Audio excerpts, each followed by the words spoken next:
Welcome everybody to the final stream for the Battle of Legends Volume 2 release Rumble. I hope everybody's excited and ready for some Unmatched today. We're going to have some awesome matches. We're going to do both semifinals today, and we will have, of course, the grand finals tomorrow. So thanks everybody for joining, and if you didn't know, Battle of Legends 2 is currently available for sale on the Restoration Games website. So it's been a long-awaited release, so definitely go check that out. Order it now, and you won't be disappointed. But joining me today, we have a number of commentators, so let me introduce them to you. I'm sure you guys have seen before. TwisterStrudel, or Tristan. So how you doing today, Tristan? Doing great. I got my coffee this morning. I'm ready to see some good Unmatched play. Awesome. And then all the way from Singapore, we have Sojourne. How you doing, Sojourne? I'm good. Awesome. Thanks for joining us. And then we have Chadicular from the Midwest. How you doing, Chad? I'm doing great. I am very excited to see some Bloody Mary play, as she's my favorite fighter. So that's probably one of the most excited things for. But always happy to wake up for some Unmatched. Definitely. Awesome. Well, thanks everybody for joining me for the commentary. Couldn't do it without you guys. And just to give some background on the format that we ran here, it was something a little bit experimental in a way. We've never done anything like this before. But 2 weeks ago, over the weekend, we had the pools, I would say, phase of the tournament, where day one of pools was on Saturday, and we had 32 players enter the tournament, and we split them up into 8 pools of 4. Now, each player in the pool was assigned a specific matchup schedule. So they would play each of the fighters from Battle of Legends Volume 2 at least once, and they would play 2 of them twice. And so all the matchups were predetermined. You got a good variety of matchups within the set just to give a good full box experience. All the games were played on the Hanging Gardens, which is the new map featuring the high ground, which we'll go into a little bit later. And after 3 games on Saturday and 3 games on Sunday, the points were totaled up. You'd get 1 point per game win, and the top 2 players from each pool would move on to a single elimination bracket. So the single elim bracket was held over the course of last week and the week before, leading up to the finals. So we had 2 rounds of elimination there, cutting from the top 16 to the top 8, and now we're sitting here at the semifinals with the top 4. So semifinals number 1, which we're going to show here, is going to feature Baked Goods versus Wandering Caretaker. And this is a rematch from the Summer of Legends semifinals, if you guys saw that one. And so, you guys, what do you think going into this match, the mindset of these players? I know Joshua had won 2-0 last time in the semifinals. Do you think Baked Goods is going to come back with a vengeance, or is Joshua going to keep his throne here? What are you thinking, Tristan? I'm thinking Baked Goods is looking for some sweet victory after the last encounter for sure. He's gonna be coming back prepared. Both of these are fantastic players, and so I know Wandering Caretaker is also going to be very diligent as to not give anything to Baked Goods. I know like both of these are wanting to get to that final. And they're wonderful players, so I'm expecting a really good match here. Definitely. Sojourn, what are you thinking? Are you rooting for your fellow Singaporean here? Yep, definitely with the Singaporean strike squad. That's right. I mean, I'm sure he's been practicing quite a lot. Yeah, because I've always seen him still quite active, looking for lots of practice games. So yeah, I think he'll do well here. He'll keep his score against the cow. The famous cow with teeth. If everybody, or if anyone hasn't seen, he's got his own YouTube channel and his Discord profile pic and everything. It's great. It's a cow with teeth. So check it out if you haven't seen him. But so Chad, you played actually in the tournament here, and you will actually be playing in the semifinals coming up later today. So first of all, congrats on that. But as a player, from a player's perspective in this event, do you have anything else you want to add?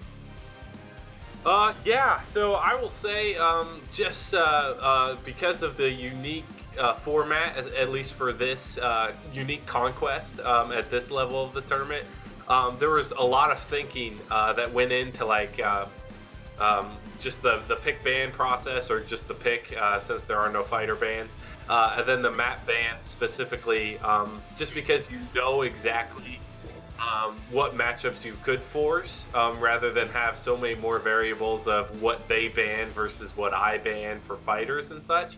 So there's a lot of thought process that went into that, at least for me personally. So I'm excited to see how it shakes out for this game. Definitely, I would agree. And for anybody unfamiliar with the Conquest format, that's what we're using for the elimination bracket. And in Conquest format, it's a best of 3 typically, and each player will take turns choosing fighters. You'll first determine a leader and a follower, so the leader is the first person to choose their fighter, the follower will then follow, and it goes back and forth, so leader, follower, until both players have 3 fighters. And then you would typically ban one of the fighters, and then you're left with 2, and you have to get a win with your 2 remaining fighters to win the match. And you're not able to replay a fighter or a map that you've won on before.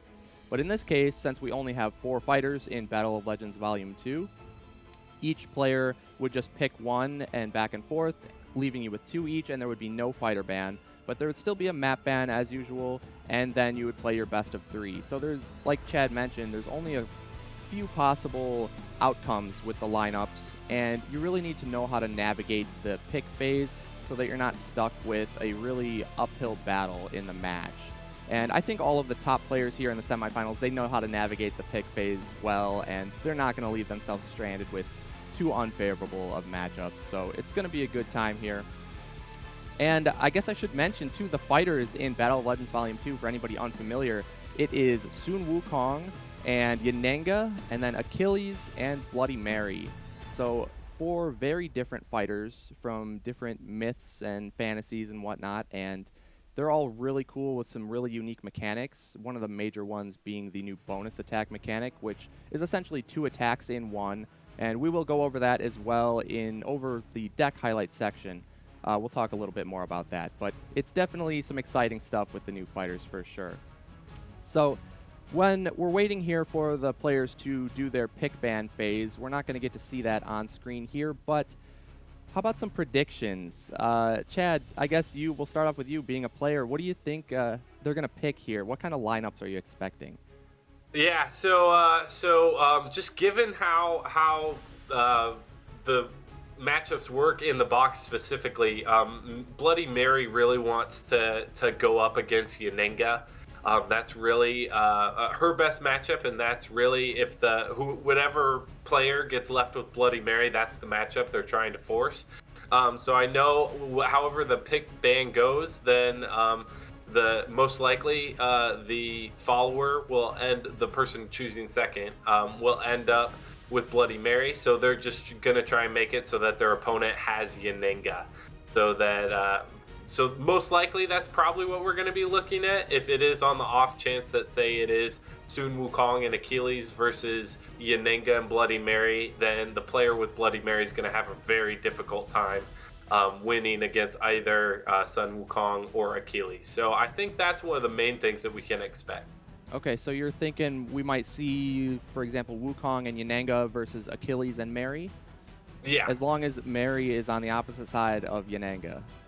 Exactly. Okay. Yeah, I think that's a good prediction. I would agree with that. I think that's definitely how you want to approach this pick ban, although you could end up with Wukong Yanenga or you could end up with Achilles Yanenga, right? Either one would be fine, and I do not know, based on the past picks from these players, I don't know if they typically prefer one or the other. Sojourne, what do you think from an outside perspective here, since you didn't participate in the tournament, but I'm sure you have some thoughts on these fighters? What do you expect with the lineups?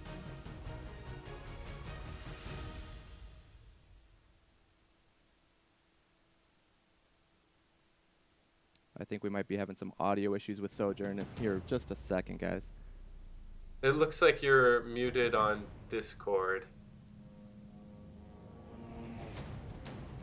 Hello? There we go. Hey, Alright, sorry about that. Yeah, that's okay. Start that over.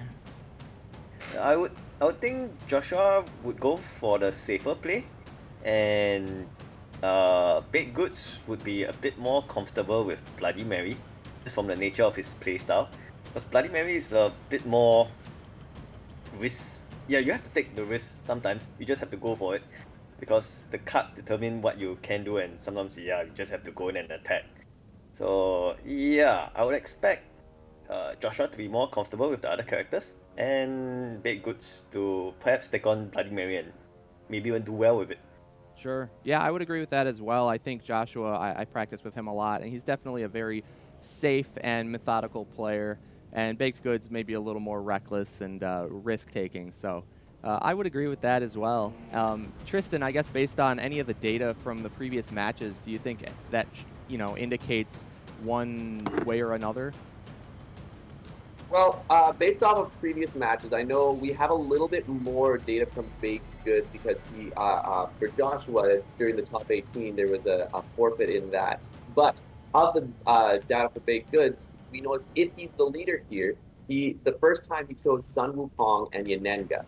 And Sun Wukong has been a very prominent first pick for many people. It seems in the matchups here that he has the higher win rate against most of the fighters, especially against Bloody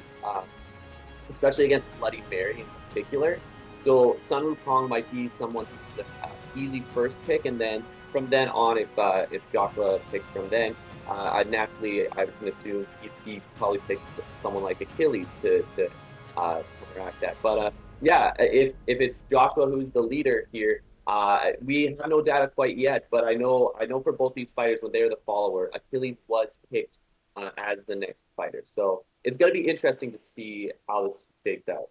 Yeah, definitely. And I think the reasoning for that Achilles' second pick, if Wukong is picked first, and then, like Chad mentioned, you don't want to get Mary stuck into both Wukong and Achilles. So if Wukong is picked first, you're almost forced into Achilles second as the follower in this format, if you're playing optimally, I would say.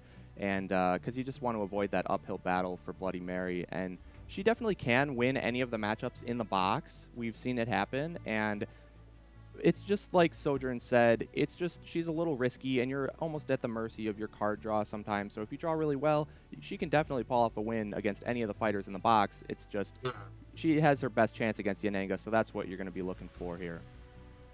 So before we get into the picks, I'm sure the players are working on that right now. Let's check out a quick video showing any of you guys how to play Unmatched and what this is all about if you don't know. Card-based tactical fighting game featuring various characters from history, literature, and fantasy.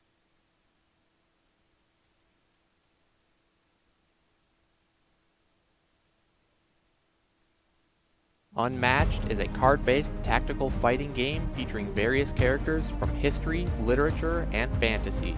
The goal? Reduce the opposing hero's health to 0. Players take turns performing any combination of 2 actions, from maneuvering, scheming, or attacking. A maneuver causes the player to draw a card from their deck and lets them move any of their fighters around the board. They may increase the distance of their move by discarding a card known as a boost. When a scheme card is played, simply follow the text on the card to complete the action. For an attack, the turn player will choose a card from their hand to place face down for combat. The opponent will have the option to place one of their cards down as defense. The value on the cards will determine the damage dealt in combat. Melee fighters can only attack adjacent spaces, while ranged fighters can also attack any space within their color-coordinated zone. Some characters have sidekicks to help them out, and others fight solo. Each hero has their own unique abilities and deck of cards to bring the character to life. Because in battle, there are no equals.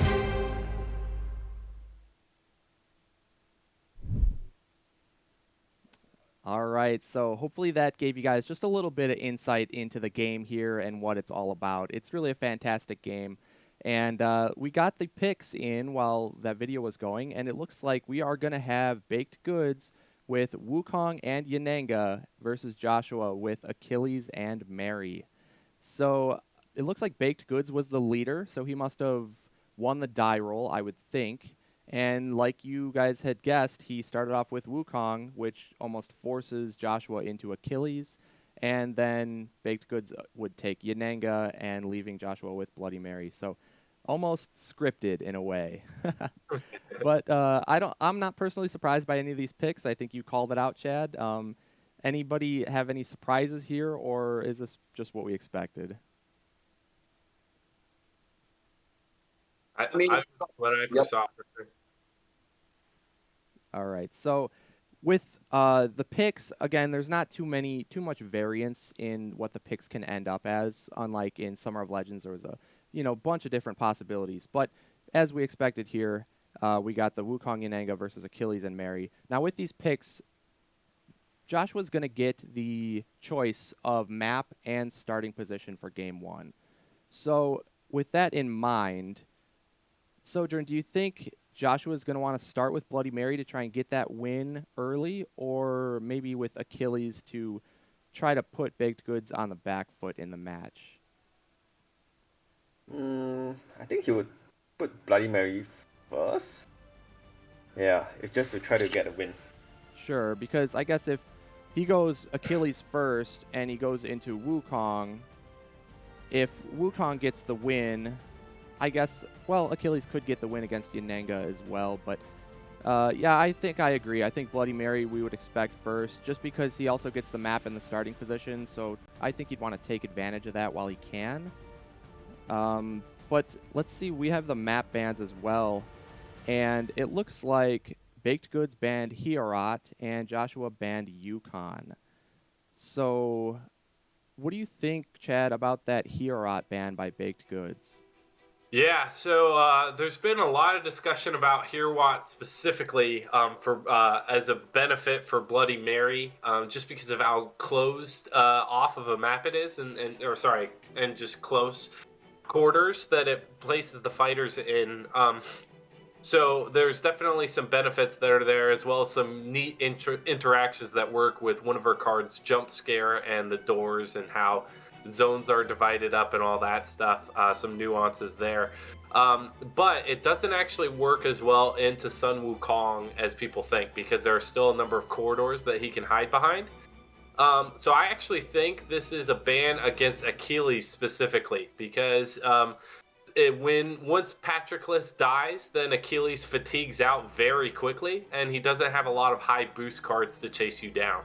But if he's on, say, Hierowatt in a very close quarters, he really doesn't need large boost values to chase you down.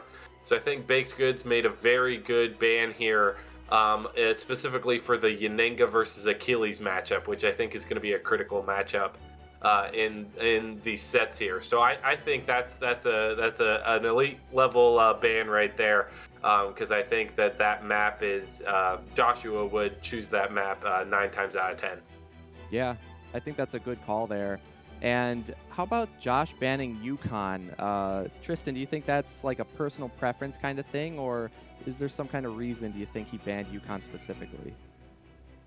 It could be personal, but I do think that Yukon is a map that works well with both Sun Wukong and Yanenga. I mean, you have Yanenga, who is all range with her and her archers, and once you can get advantage of that middle spot in Yukon, you have control of most of the board for that match. And similarly with Sun Wukong, with his ability to create clones and to, because it's a very corridor-like map, he can be able to just create them and hide behind them. And for any movement that that he would have to take to reach Wukong, he would have to use a lot of cards to boost. It would just be a bit of a hassle to move around. So I think this is a really good map, a good map ban choice for Wandering Caretaker, just to eliminate a great map that both Sun Wukong and Yanenga can benefit from.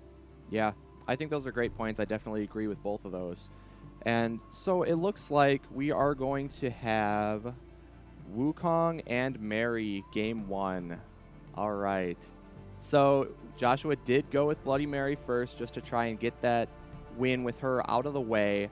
And Baked Goods is going to put up Sun Wukong as well, being probably his more powerful fighter in these matchups here, trying to do the same and just get that win in his pocket, to put the pressure on the opponent there. So I think both players kind of had similar thoughts, but we're going to see Wukong versus Mary, which I definitely think is Wukong favored. I think we would all agree here.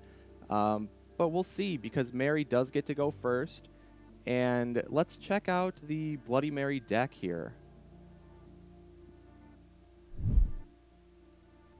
All right, so as you can see, some key cards for Bloody Mary. To start off, her ability is that anytime you start your turn with 3 cards in hand, you get a third action. And that's incredibly powerful because actions are everything in this game. They let you make attacks, they let you draw cards and get movement.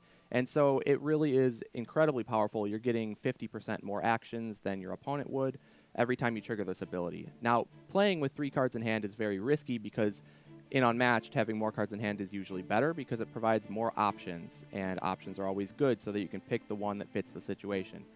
But with Bloody Mary, playing with only 3 cards in hand, you're not left with very many options, and so as Sojourne had said before, she's at the mercy to her card draw more than other fighters if she's trying to play around her ability, which of course is optimal.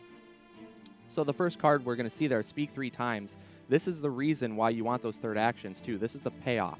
So if you see it's a 3-value card that says during combat, if it's your third action, the value of this card is a 7 instead. So that's incredibly powerful. A 7 is higher than most attacks in the game, and that's your main source of damage output. But the thing is, your opponent can see it coming because you can only use it as your third action. So first you're going to have to pull off your ability to gain the third action, and then you're going to have to use this card, and it's very telegraphed. But then you also see Ghostly Touch, which says during combat you may boost this attack, which means discarding a card and adding the boost value, which is the number in the little circle there in the middle of the card. So you would add that value to this card's attack value. But with this card being only a 1-value attack, it's often not very powerful to boost. Because if your opponent plays a 3 or 4-value defense, you really can't get over that defense value by much. And so it often makes the boost not worth it, unless you're trying to specifically lower your hand count to play around your ability better. But the real thing with Ghostly Touch, the real payoff, is after combat, if it's your third action, you recover 3 health. So that's massive healing, and you have 2 copies of both Ghostly Touch and Speak 3 Times in the deck. So that's 4 cards that benefit off of the third action incredibly well. And so those are the key cards that you're going to want to pull off there. But again, they're telegraphed, so your opponent is definitely going to save their feints for those if they have them. And then Closer Than She Appears, the scheme. It says move Bloody Mary up to 1 space, draw 1 card, gain 1 action.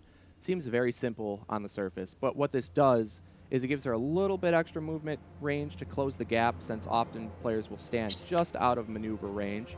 And so this will let them close the gap, but it also gains the action, so it actually triggers the third action attacks when you use Closer Than She Appears. So that's incredibly powerful, better than it looks. And then Broken Glass is one of the key cards that can be used anytime throughout a match. And it says during combat you can increase or decrease the value of this card by 1. So you can bump it down to a 2 or up to a 4, and after combat, if the value of this matches your opponent's card, then you draw a card and you deal the opposing fighter 2 damage. And there's 3 copies of this in the deck, which makes it quite consistent of a card to draw, and it's just incredibly powerful being able to fit the situation as needed, because you may want to, if you attack with Broken Glass, let's say into a 2-value defense, you can either bump up the Broken Glass to a 4 to deal 2 damage, or you can bump it down to a 2 so that it matches. You can still deal the 2 damage from the effect, and you can draw a card. And so you can use it to fit the situation and your current hand count to better play around your ability. And then Jump Scare is a card mentioned earlier by Chad about Hero Rot, specifically because it has a lot of different zones, and the doors help out cutting off zones. Because what Jump Scare does is if Bloody Mary shares no zones with the space she started in, so if she moves out of her starting zone into a new zone, then this card's value is a 6 instead. And so that, again, is an incredibly powerful attack. And this card is a versatile, so you could use it on defense, but you want to avoid that as much as possible so that you can get that 6-value attack, because that's incredibly strong and another source of damage that Bloody Mary is going to have outside of third action attacks like the Speak 3 Times. And so what Bloody Mary is going to want to do is threaten that Jump Scare with as many attacks as possible. So you're going to want to always try to move or position Mary so that next turn when you move to attack your opponent, you have the Jump Scare potentially active so that your opponent has to at least consider that 6-value attack coming at them when they choose their defense. So a lot of very powerful cards with Bloody Mary, but again, the thing with her is just managing the hand count and being able to pull off those third action attacks and her ability naturally, because the more you can pull it off, the better you're going to be in the match.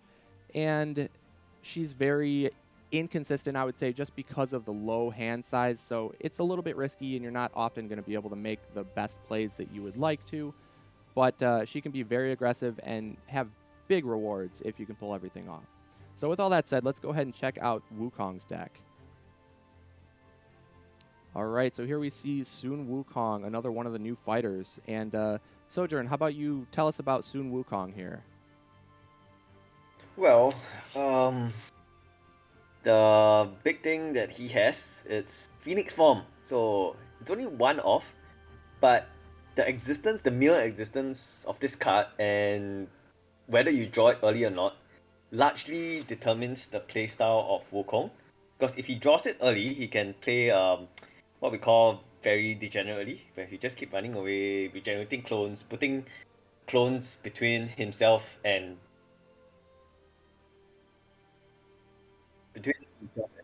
Bloody Mary. So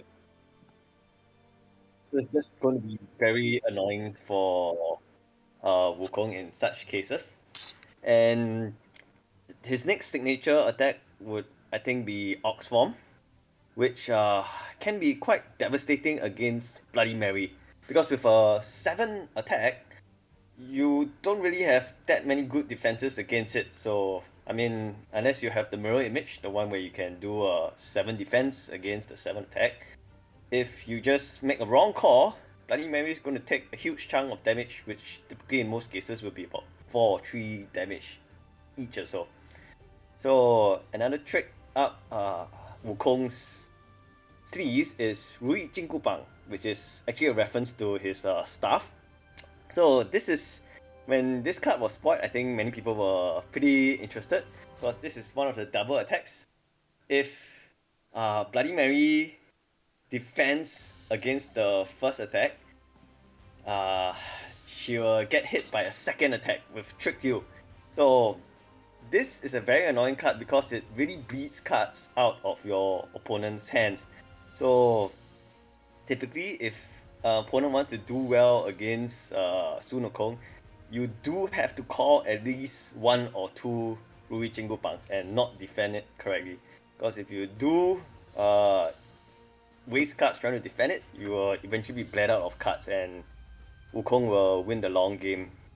And on top of all these, so you're seeing Phoenix form, you're seeing Ox forms. There are a couple of other cards, Tortoise forms, and Wukong has 4 special cards called the 72 transformations.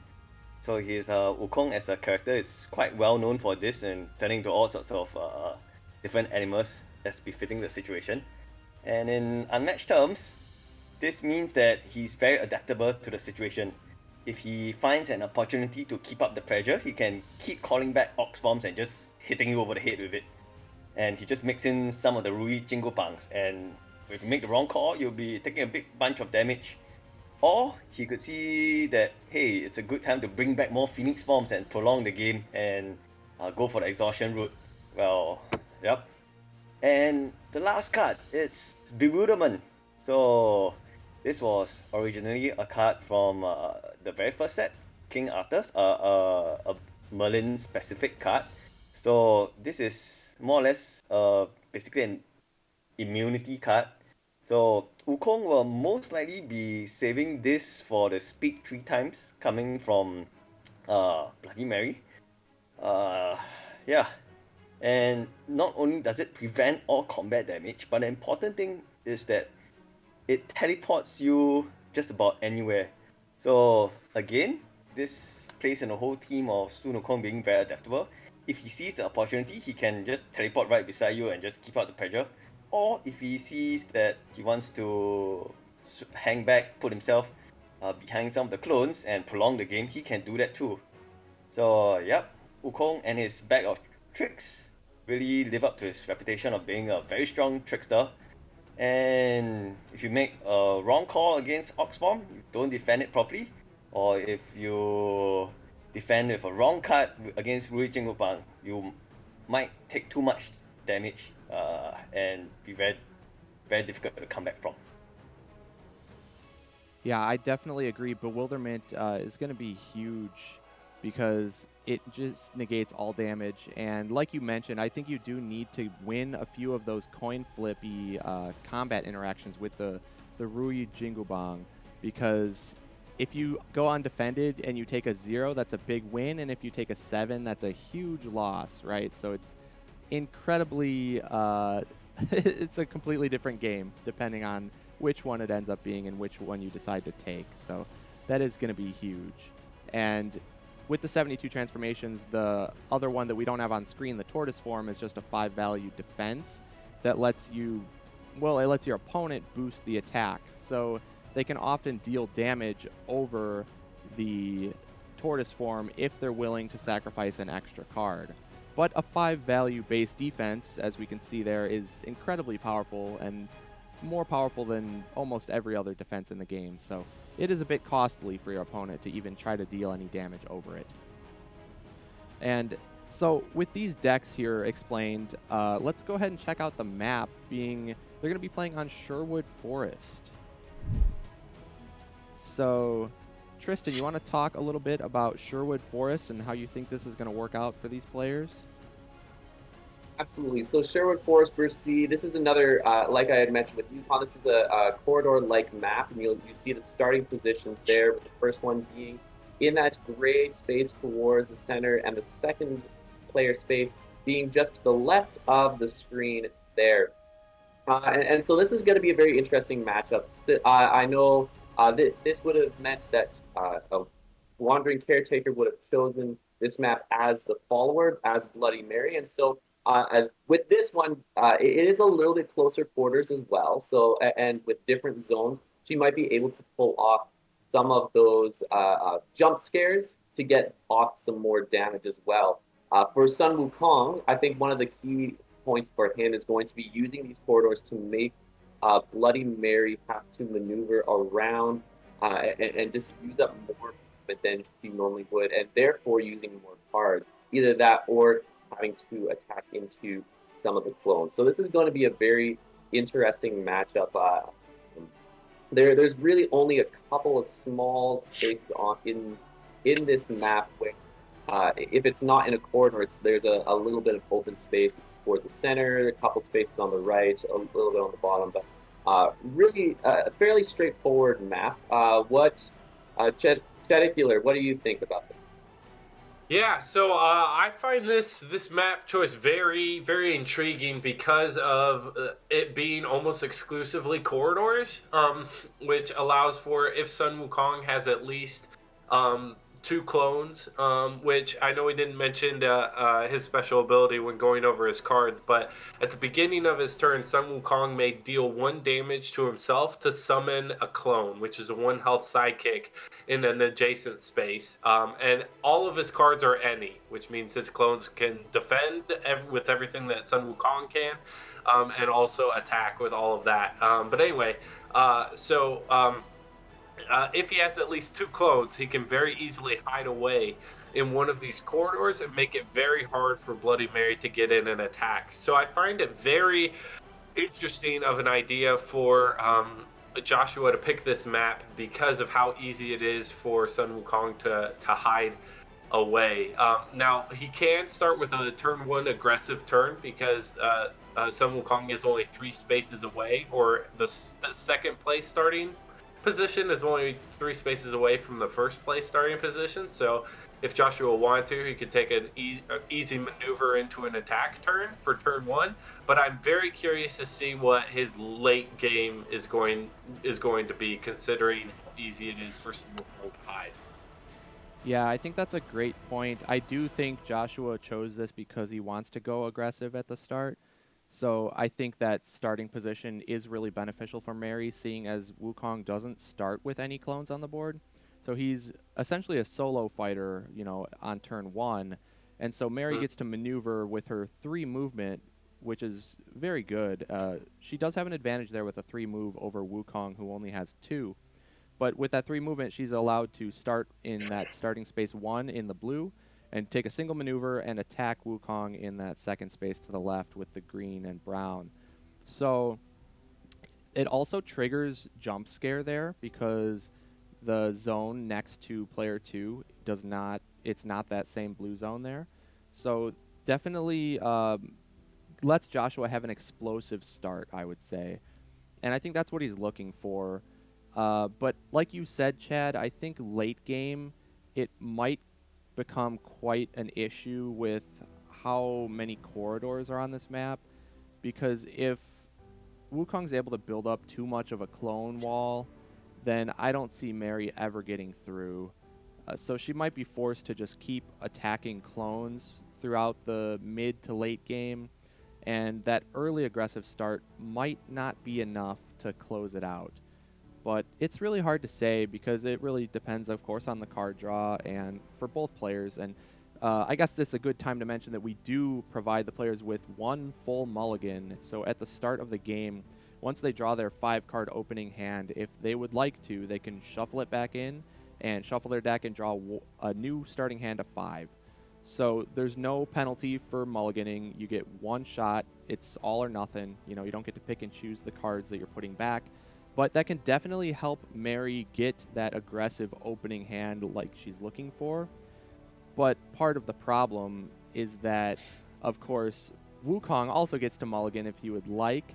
So that would give, him the opportunity to draw into those cards like we saw with Bewilderment that are incredibly powerful on defense. And Bewilderment, there's two of those in the deck, and as well as 2 copies of Golden Chainmail. And Golden Chainmail we didn't see on screen, but it's a 4-value defense that basically redirects any combat damage to the opponent. So those are what I call his ultimate defense cards, because you're almost guaranteed to not take damage when you play those, barring some niche situations. And there's 4 copies overall in the deck for Wukong. So I think Baked Goods is going to be looking for those turn 1, and Joshua on the reverse end is going to be looking for something like a jump scare to get that aggressive start.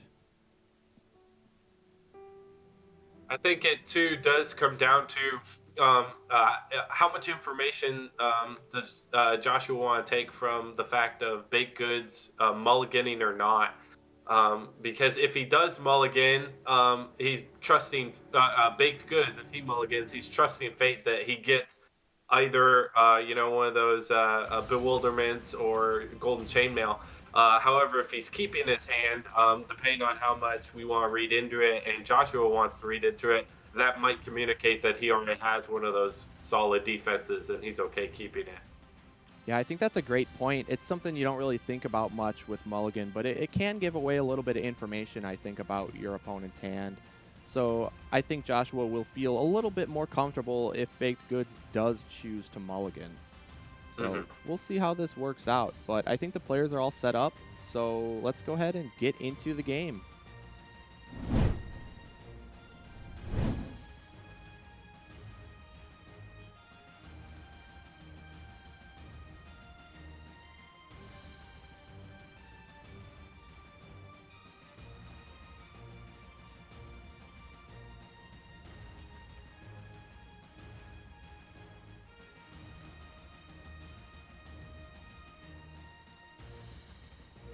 I'm really quite impressed with Joshua's pick for Sherwood, because it's a really high risk play.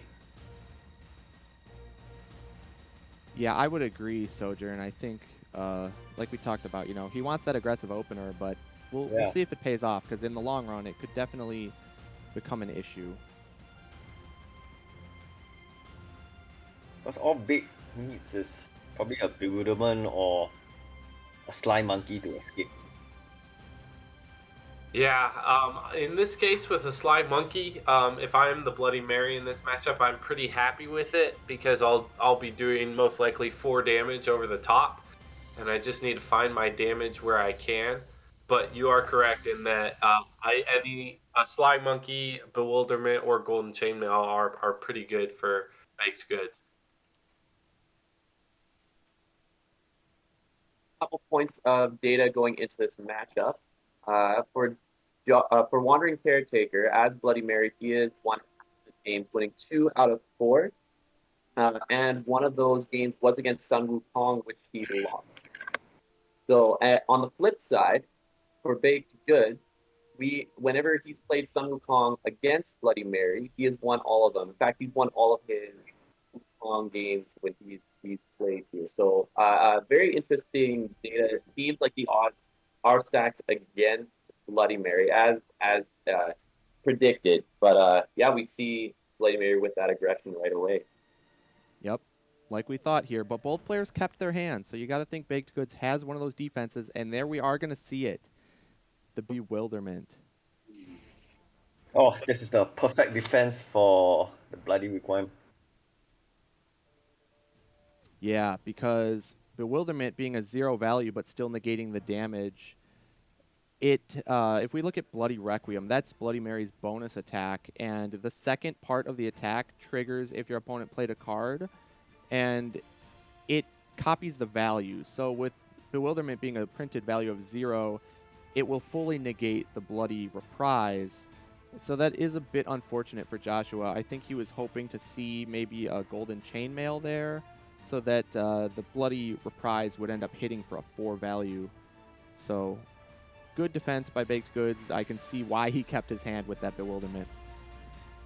Yeah, for sure. Now, technically, I think he is attacked with an attack of 0, which normally doesn't come into play, but in this matchup, I love usually defending with a Sly Monkey to go ahead and just get me another free clone and start off with some extra clones. We don't see that from Baked Goods to either keep the card in hand or he doesn't deem the extra clone necessary since he is on the opposite side. Yeah, that is a great point. Another thing you could do is defend with something like a 72 transformations into that 0 value attack if you wanted to cycle the 72 for one of the forms from your discard pile. Mm-hmm. But this is looking like a rough start for Joshua. He really did not want to see that bewilderment because not only did it fully negate his card that would have went 2 for 1 in the interaction, but it also put Wukong on the opposite side of the map, so very far away from Bloody Mary, and let's Baked Goods start building that clone wall. Currently, I believe... Oh, sorry. You go, Sojourne. Yeah, I think probably gonna settle for a long game. But I think one interesting thing is that as John mentioned, is that if you see Wukong he didn't mulligan, would it have meant you could have attacked with something else? Because most likely Baked Goods was very confident with his defense and he would have a bewilderment in hand. So maybe attacking with something else? Yeah, I think maybe you're right, Sojourn. Maybe attacking with something else would have been better, but he was probably hoping for the chainmail, but really, it's a 50-50. You can't tell. But maybe going for a more of a bait attack. It might have paid off for Joshua there. But we do see him boosting with another copy of the Bloody Requiem, which is the only 4 value boost in the deck. So it let him reach Wukong there, and he also then played Closer Than She Appears, so he's going for an early third action attack here. And you got to think it's the Speak 3, right? It's not going to be the healing with him at max health. Exactly. That was my thought. Ooh, there's some good damage. There we see it. The Speak 3 is going to be a 7 value because it was the third action thanks to the Closer Than She Appears scheme. And that is hitting over Wily Fighting. So it's going to be 4 damage to Wukong, which is definitely what Joshua needs here. And Wily Fighting will deal 1 damage back to Bloody Mary with its effect. What a great play by Joshua. He knew that he had to press the aggression before Baked Goods drew into any of those other solid defenses. And now that he has done that, he's into what I like to call the Yanenga, or it's not Yanenga, the Bloody Mary cycle. He starts his turn with 4 cards in hand. So if Sun Wukong attacks, then if he defends, he can get down to 3 cards and get yet another third action turn. So now Wukong has a decision to make whether he does make an attack or whether he just retreats, which it looks like he's doing. Yep. I like the word you use there, Tristan, the cycle. I refer to it like that as well, because you just get in this cycle where they don't want to attack you because they don't want to put you down to 3, so they double maneuver, and then you maneuver up, you attack them again, and you're literally in the same exact situation with 4 cards in hand yet again. So it is a tough spot, for the opponent, and it definitely helps out Bloody Mary. So that was a great turn, by Joshua setting that up, not only dealing that 4 damage with the Speak 3, but also getting into the cycle here. And so we're going to see Mary attacking a clone with a feint, which will go undefended.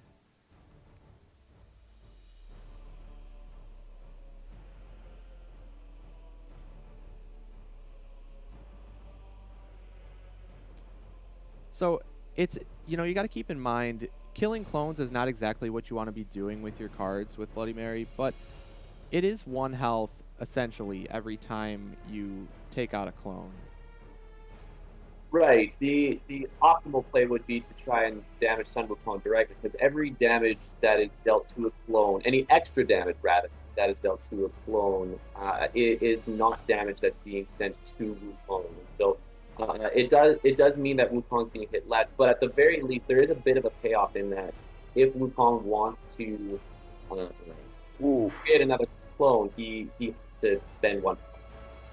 Yep, exactly. And not only that, but it's not a card that Wukong has to spend defending if he's just going to let the clone die off.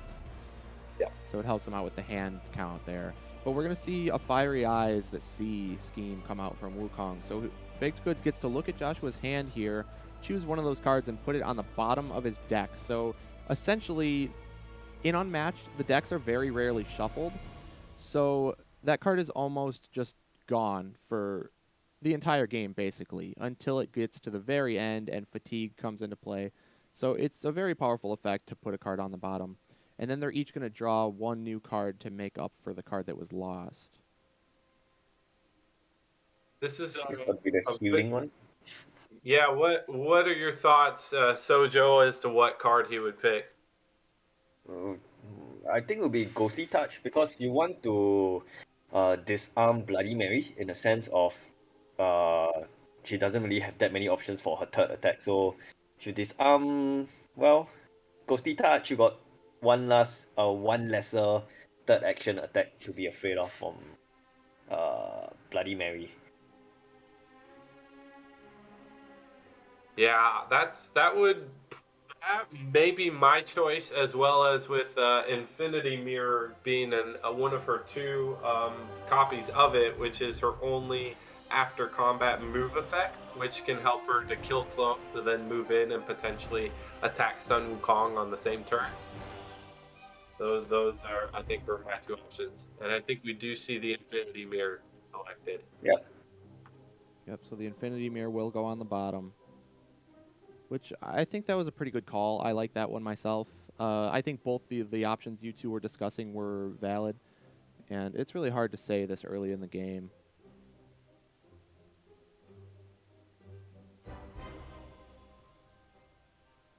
But it's important to note that Wukong, although he does have those 4 ultimate defenses, other than those, his defense values are pretty low. Oh, so that was a hurts. Yeah.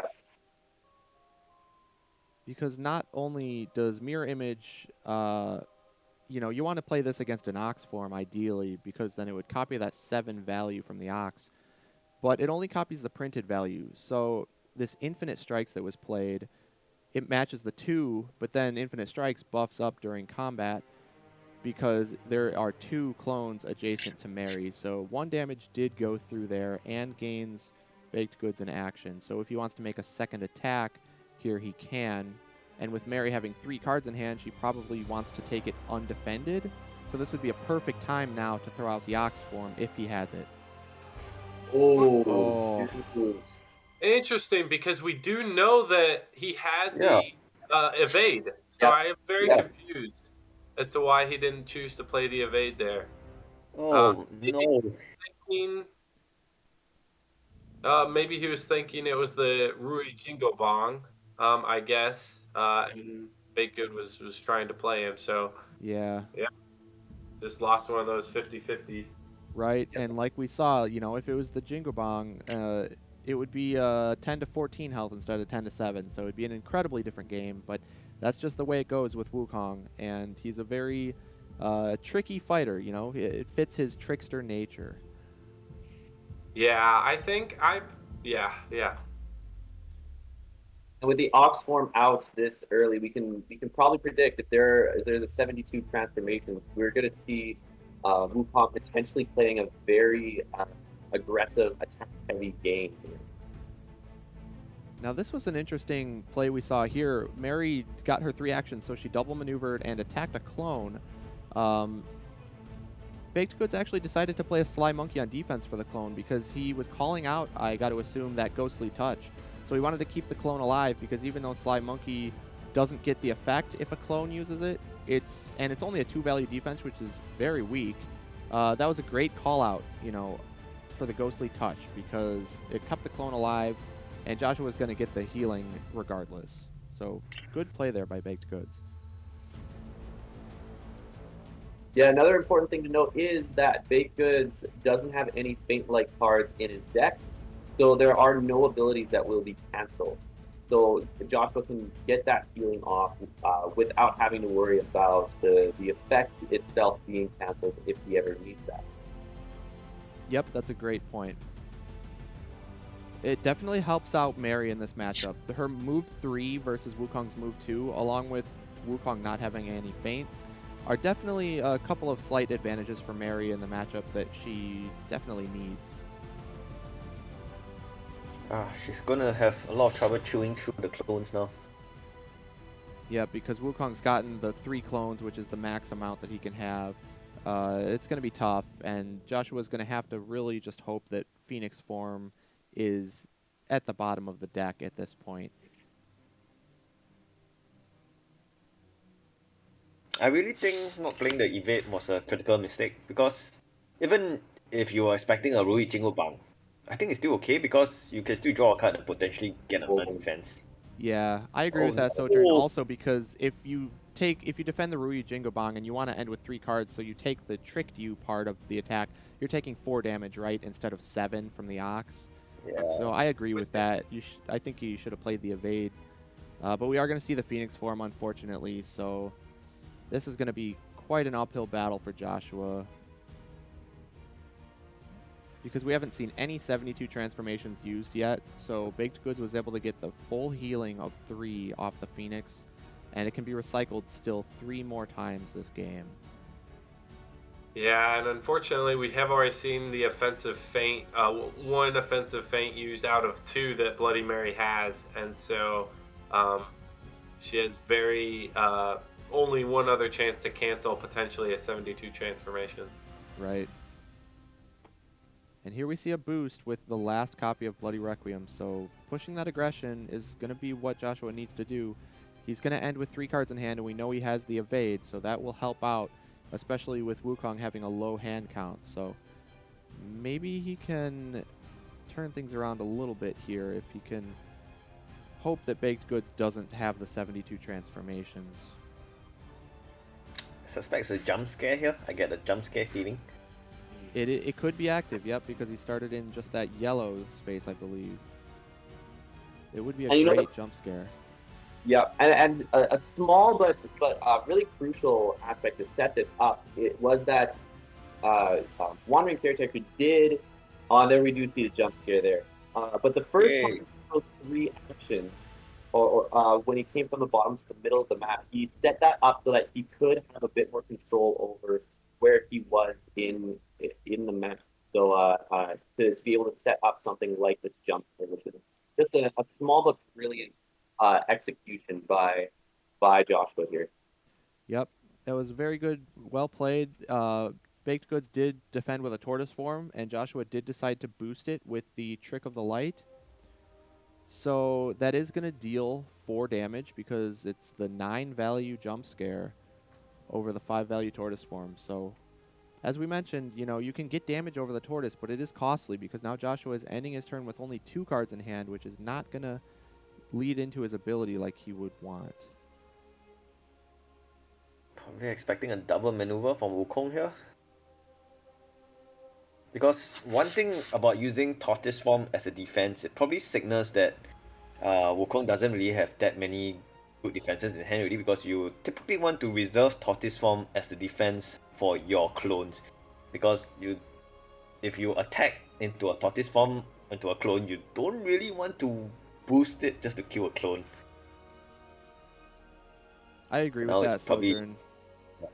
Yeah, I think, like you said, he is going to double maneuver. So let's see if Joshua can Do you think there's any world where Joshua double maneuvers here and boosts so that he ends at 3 cards specifically? Um, No, I don't think so. I would say no because of Wukong being at 5 cards. So if Wukong, well, it depends on where he ends if he chooses to go down into that green zone.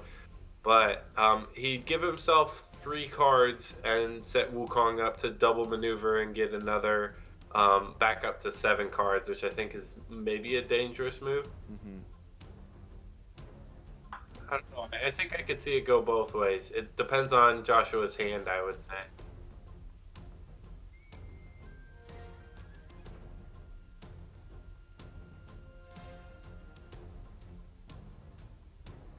So currently Bloody Mary is in the lead and still has one more jump scare along with another Speak 3 times and Ghostly Touch. So some very powerful cards left. But Wukong still has 3 of his ultimate defenses left, and the deck counts are pretty even, so I don't think fatigue is really going to come too much into play here because I think Wukong is just going to be able to recycle the Phoenix form. Yeah, that's right. He still has, if I remember correctly, all of his 72 transformations.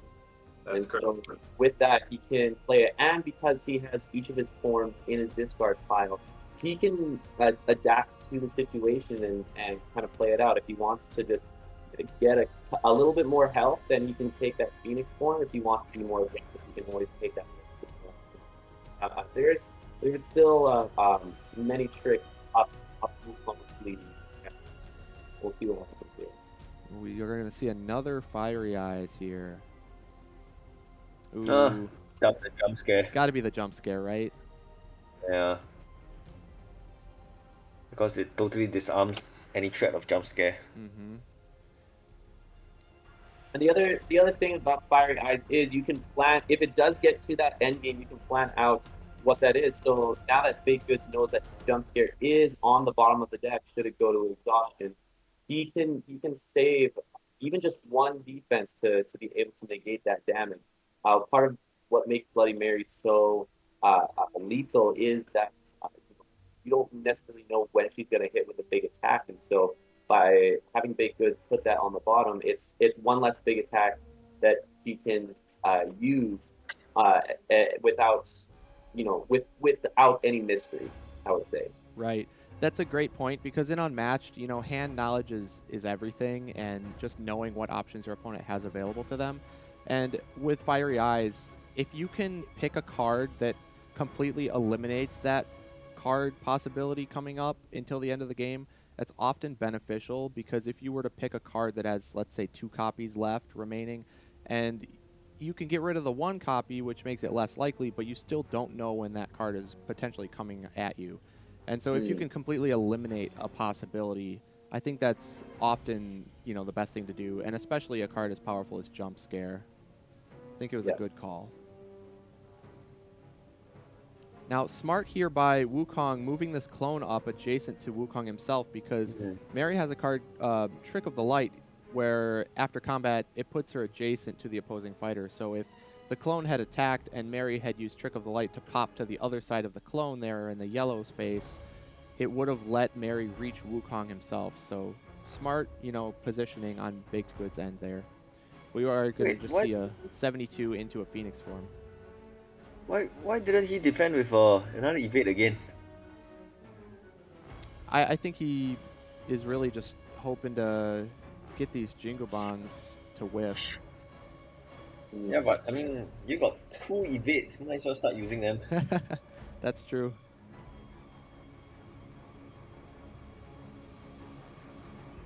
I wonder if he doesn't want to run his deck count low. Maybe he's trying to avoid the card draw. That would be my guess. I can't fathom why either. But the thing about evade is that it's the kind of card that you want to use early. The longer you leave it in your deck, in your hand, the more you don't want to play it because you think that you're going to run out of cards, and that's just a dead card. So you might as well just use it early and hopefully draw into some options to get you out of this mess. Yep, I would agree with that. So there's the Trick of the Light. So he would have been able to do that if Baked Goods hadn't moved that clone up there, so that was good on him. But there's one more dead clone, which is 1 health down, so we I like that play. He chose not to defend, which also the other part prevents Mary from entering into that cycle as well. So I think that is a wise decision just to take the hit and then spawn the clone next turn. Yep. And here's Phoenix number 2. So that's going to bring Wukong back up to 10. There's potentially 2 more Phoenix forms left to get through. He has to at least feign one more of those. Yeah. One of the 72 transformations, I mean. Right. Definitely got to think too, though. Joshua has 3 broken glass left that he hasn't used. And that's potentially 6 auto damage. If he can land them on Wukong, though, is the problem. I don't know how many attacks he's going to get on Wukong himself the rest of this entire game. Perhaps none, unfortunately. He might have to just hit through clones the rest of the game.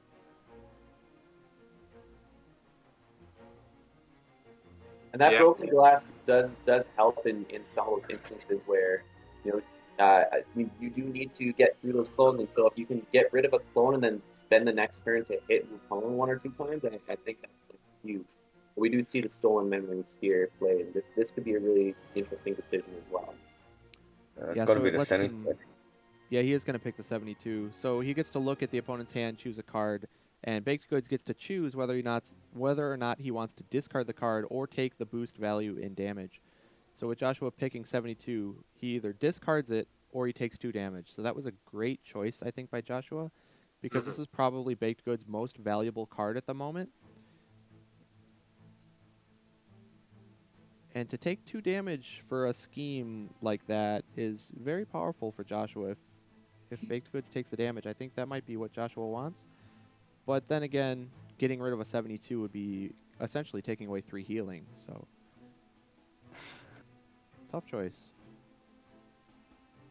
I think since you heal 3 with the Phoenix and it's a pass as well, I think you just take the damage. Yep, I would too. Yeah, because, I would take the damage. Yeah.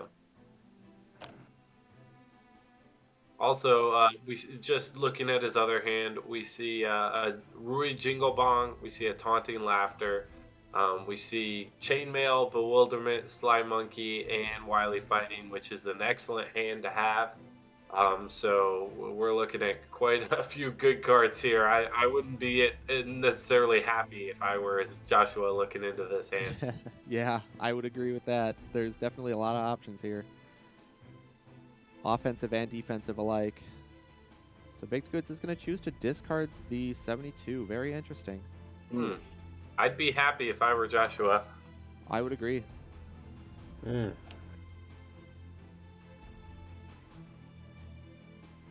me, it's just the fact that Phoenix is a heal 3 and taking 2 damage versus heal 3. It's a net difference of 1 damage.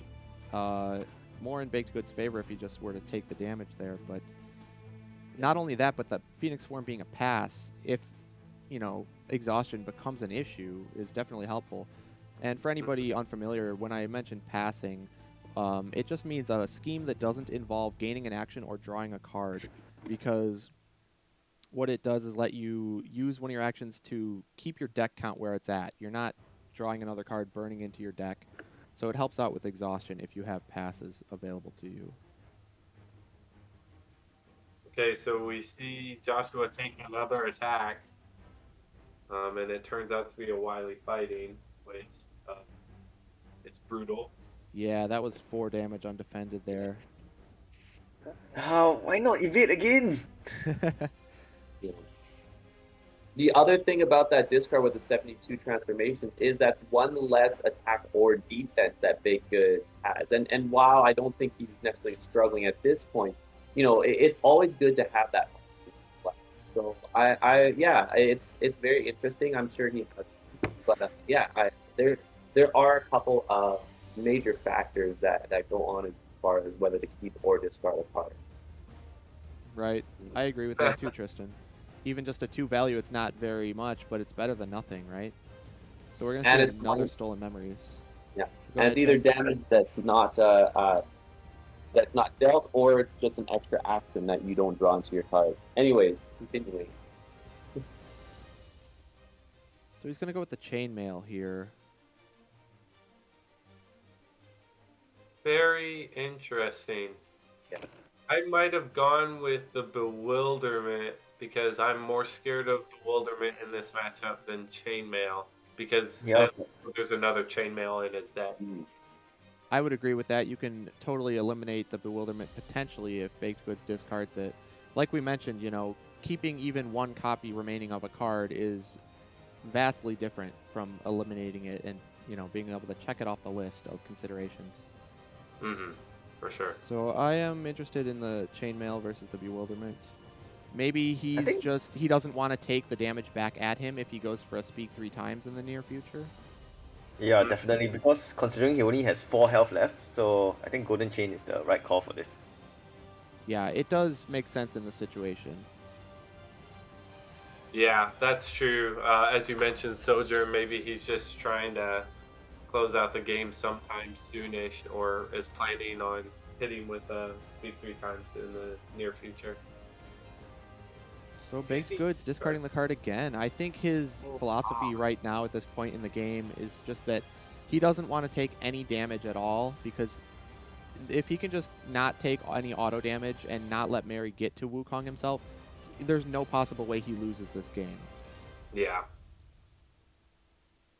So in the off chance that, he would take the auto damage instead of discarding, and then Mary somehow finds a way into Wukong and gets some big attack in, he doesn't want that attack to be in lethal range, right? Like, he can afford to take some damage. As long as he's not in lethal range, he can't lose. So he doesn't want to take the auto damage, putting him close to a lethal range. Mm-hmm. At some point, when you take so much damage, it becomes risky to spawn a clone. So by discarding, he at least is able to keep that health pool that if he needs to get an extra clone, he has a little bit of that as well. Yep, that's a great point as well. I think we're going to see that haunting laughter now. I love Baked Goods positioning this whole game. He's not sandwiching himself with clones so that if, say, Bloody Mary used one of her after combat moves effects after taking out a clone, he would stop him from making another clone. I agree, Chad. It's very important as Wukong to not sandwich all the time, because if you're sandwiched, you can't spawn another clone because you have to have an empty adjacent space. Ouch. This That's does huge. hurt the Ox into the evade rather than the mirror image used to boost. It would have been incredibly different, as we see if the mirror image was played first instead of the evade. It would have matched the 7 straight up. Well, and that Ox form was on the top of the deck, like when he maneuvered, correct? Or maybe I missed something. But I didn't catch it. Yeah. Yeah, So it was. for Josh, like, he saw the taunting laughter in the Rio Jingle Bang, and I mean, the worst you can do is potentially just have like a second attack or have to discard a card. But with this, like, there wasn't really any to anticipate that Ox form. But That's true. within a maneuver, anything can happen. You can top deck and get a big attack in, and it really does add a little bit of that the mystery as far as what someone could be attacking with. And even just that one card can make all the difference. Yep. Definitely agree with that. You never know. I personally, I always like to play, the game. What's the chances he drew this card? And every time I do that, I end up losing because you never know. Even if there's a 5% chance, it's a chance and it can happen. So you got to be careful. Yeah, if I was Joshua, I'd be pretty worried at this point because fatigue can't be an option anymore. Not that it was the biggest consideration, but he can't take even one thing of combat damage unless he gets his other heal off sometime before then. So this card could change the tides a little bit. It's out of the mirror. It's basically an ambush because during combat, your opponent discards a random card and you add its boost value to this card's value. So it is going to get the Jingo Bong. I bet Joshua was hoping to hit maybe the Bewilderment. Yeah. Mm-hmm. And that is another one of the third action cards that we didn't mention before, although it's definitely the least impactful because the third action trigger is just to draw another card. So it can help in certain situations, but oftentimes Out of the Mirror is best used as a regular attack just to get that ambush-like effect.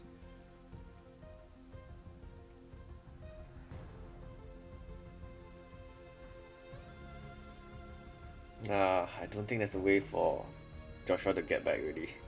Yeah. You get Yeah, blocked. it's looking pretty rough for Joshua at this point. The sad thing is both Ox forms have been used by Baked Goods, so normally, if that is the case, you can feel comfortable just taking undefended attacks from Wukong because they're likely to only be, 2, 3 value max. But with being only at 2 health, of course, even a Taunting Laughter or a 3 value or an Infinite Strikes or even a 72 Transformations would finish him off, so you can't really afford to take any undefended attacks at this point, which is the perfect opportunity for Baked Goods to start using the Jingu Bongs if he has them.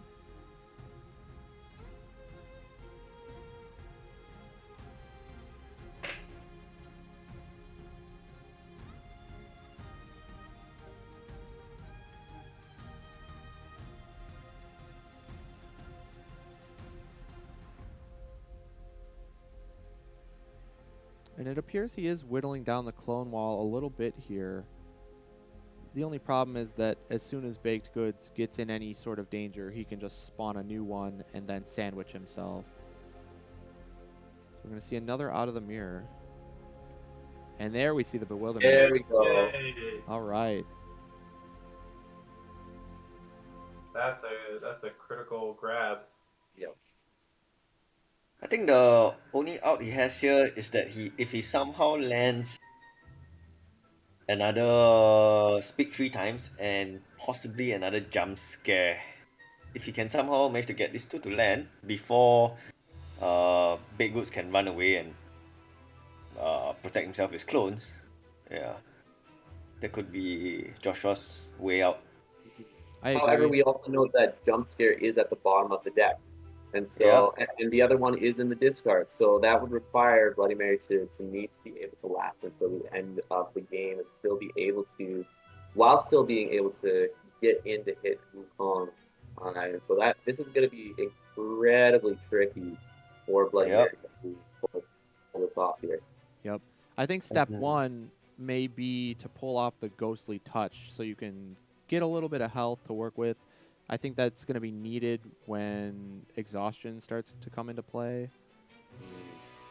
Because as it stands now, as you guys have mentioned, if Bloody Mary takes one maneuver or one card draw in exhaustion, she'll die. So if she can at least pull off the Ghostly Touch, that might give her that last little bit of health that she needs to be able to maneuver in fatigue and pull off, that jump scare that's at the very bottom of the deck. Yeah, yeah, and I think Baked Goods is gonna try and not give Bloody Mary another natural third action. So it's basically just her skin card that's gonna give it. So if she just does choose to activate Ghostly Touch, most likely Speak 3 times wouldn't be coming out to play.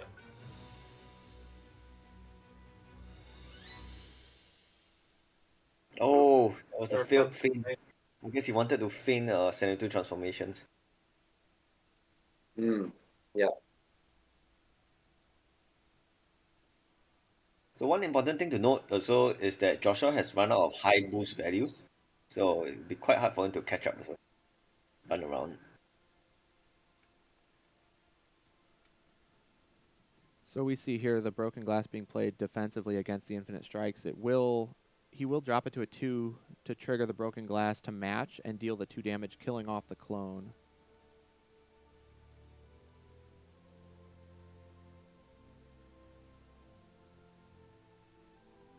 It's quite interesting because I wouldn't expect Wukong to actually be attacking here. I thought he would just be running away and just putting clones in between.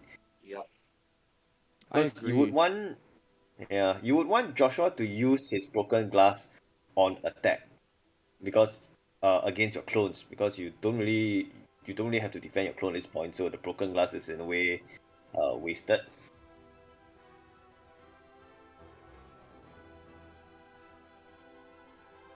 I do like his reconsideration of his positioning here and choosing to back off and not end adjacent to Mary, because it's essentially the same setup, right? Like hiding the clone, or hiding Wukong behind the clone, putting the clone up front so that Mary can't reach Wukong himself, but Mary has to do a maneuver before she's adjacent in order to make an attack, rather than potentially attacking, killing the clone, and then using maybe closer than she appears to move into the space the clone used to be and then hit Wukong himself with maybe that Speak 3 or Ghostly Touch. That's a great point. So even small things like that in positioning can make huge differences in the game. And that's just, the difference between a good player and a great player, I think, is the positioning and how well you can maximize that. We're probably seeing a ghostly touch here. Yeah, it's got to be the Ghostly Touch, right? You're not going to use Closer Than She Appears at this point in the game with so little cards left in deck on anything but a third action attack. I expect Joshua to boost this here, actually. Depending on what his hand looks like. I know the evades are small boost values, but he's going to boost it with the Broken Glass to hit over the Sly Monkey. Ooh. I do like that choice. I like that too. Yep. And again, putting Mary in that cycle. It's now he has the 4 cards and could potentially get a third action if Baked Goods attack. Yeah, and he is going to have to pull off that third action naturally using the ability if he wants to pull off that second Speak 3 times. Ooh. Oh, this is going to be good. Infinity Mirror and Taunting Laughter. Yeah, but he's to dump another card. Was this the second action or the first action by Wukong? This is the first action. Ooh. I kind of expect Joshua to just take the hit here, but the problem with that is with one more action still remaining available to Wukong, it puts him in a lethal range for a second attack.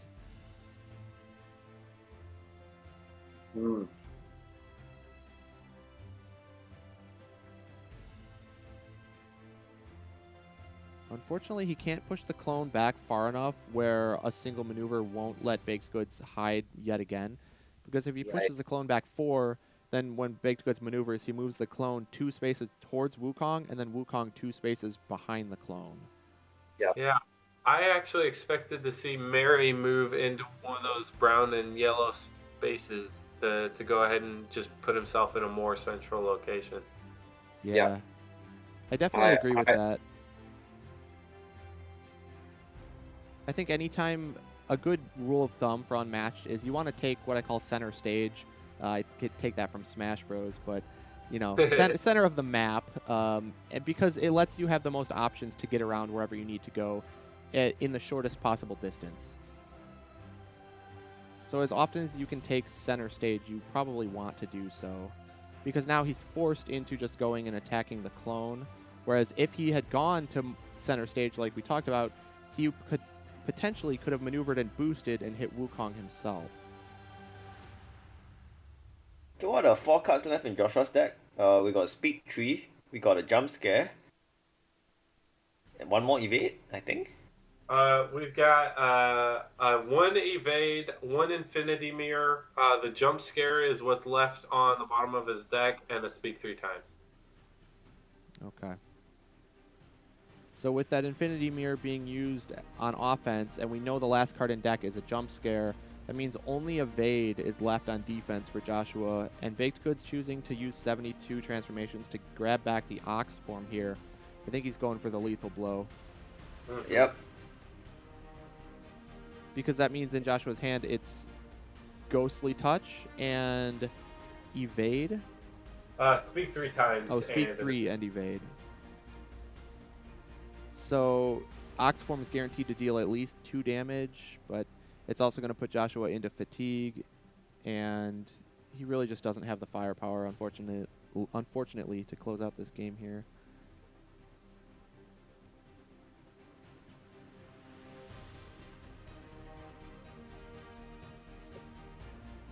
I think he's debating his win condition, I'm sure, right now, because if he is able to pull off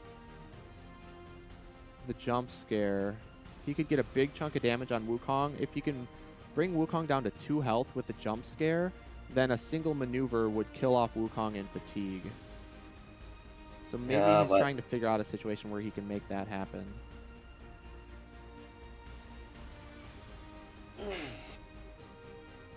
The only thing is, now with Wukong having such a big hand, I wouldn't. I'm not too afraid of what Bloody Mary has, especially if he can get that jump scare. Well, he just has to attack twice, and either Bloody Mary uses the evade and draws a card and takes 2 damage due to exhaustion, or he doesn't take the defense and he has to take all that raw damage. Right. So this is, I don't know if Bloody Mary has a huge win condition here. It might, it's. Yeah, I think it's it's Wukong's game to lose. Yeah, I think they're just going through the motions here, the formalities, but Joshua is fighting to the very end, so you got to do the best you can. You never know if your opponent is going to mess up.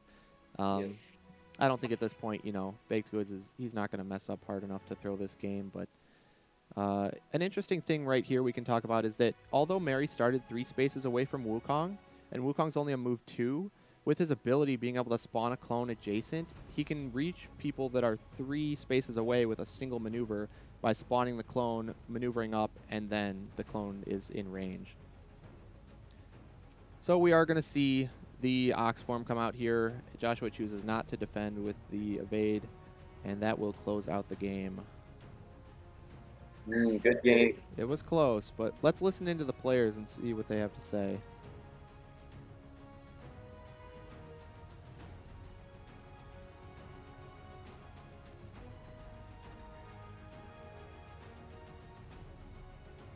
The Fiery Eyes does affect play a lot. Yeah.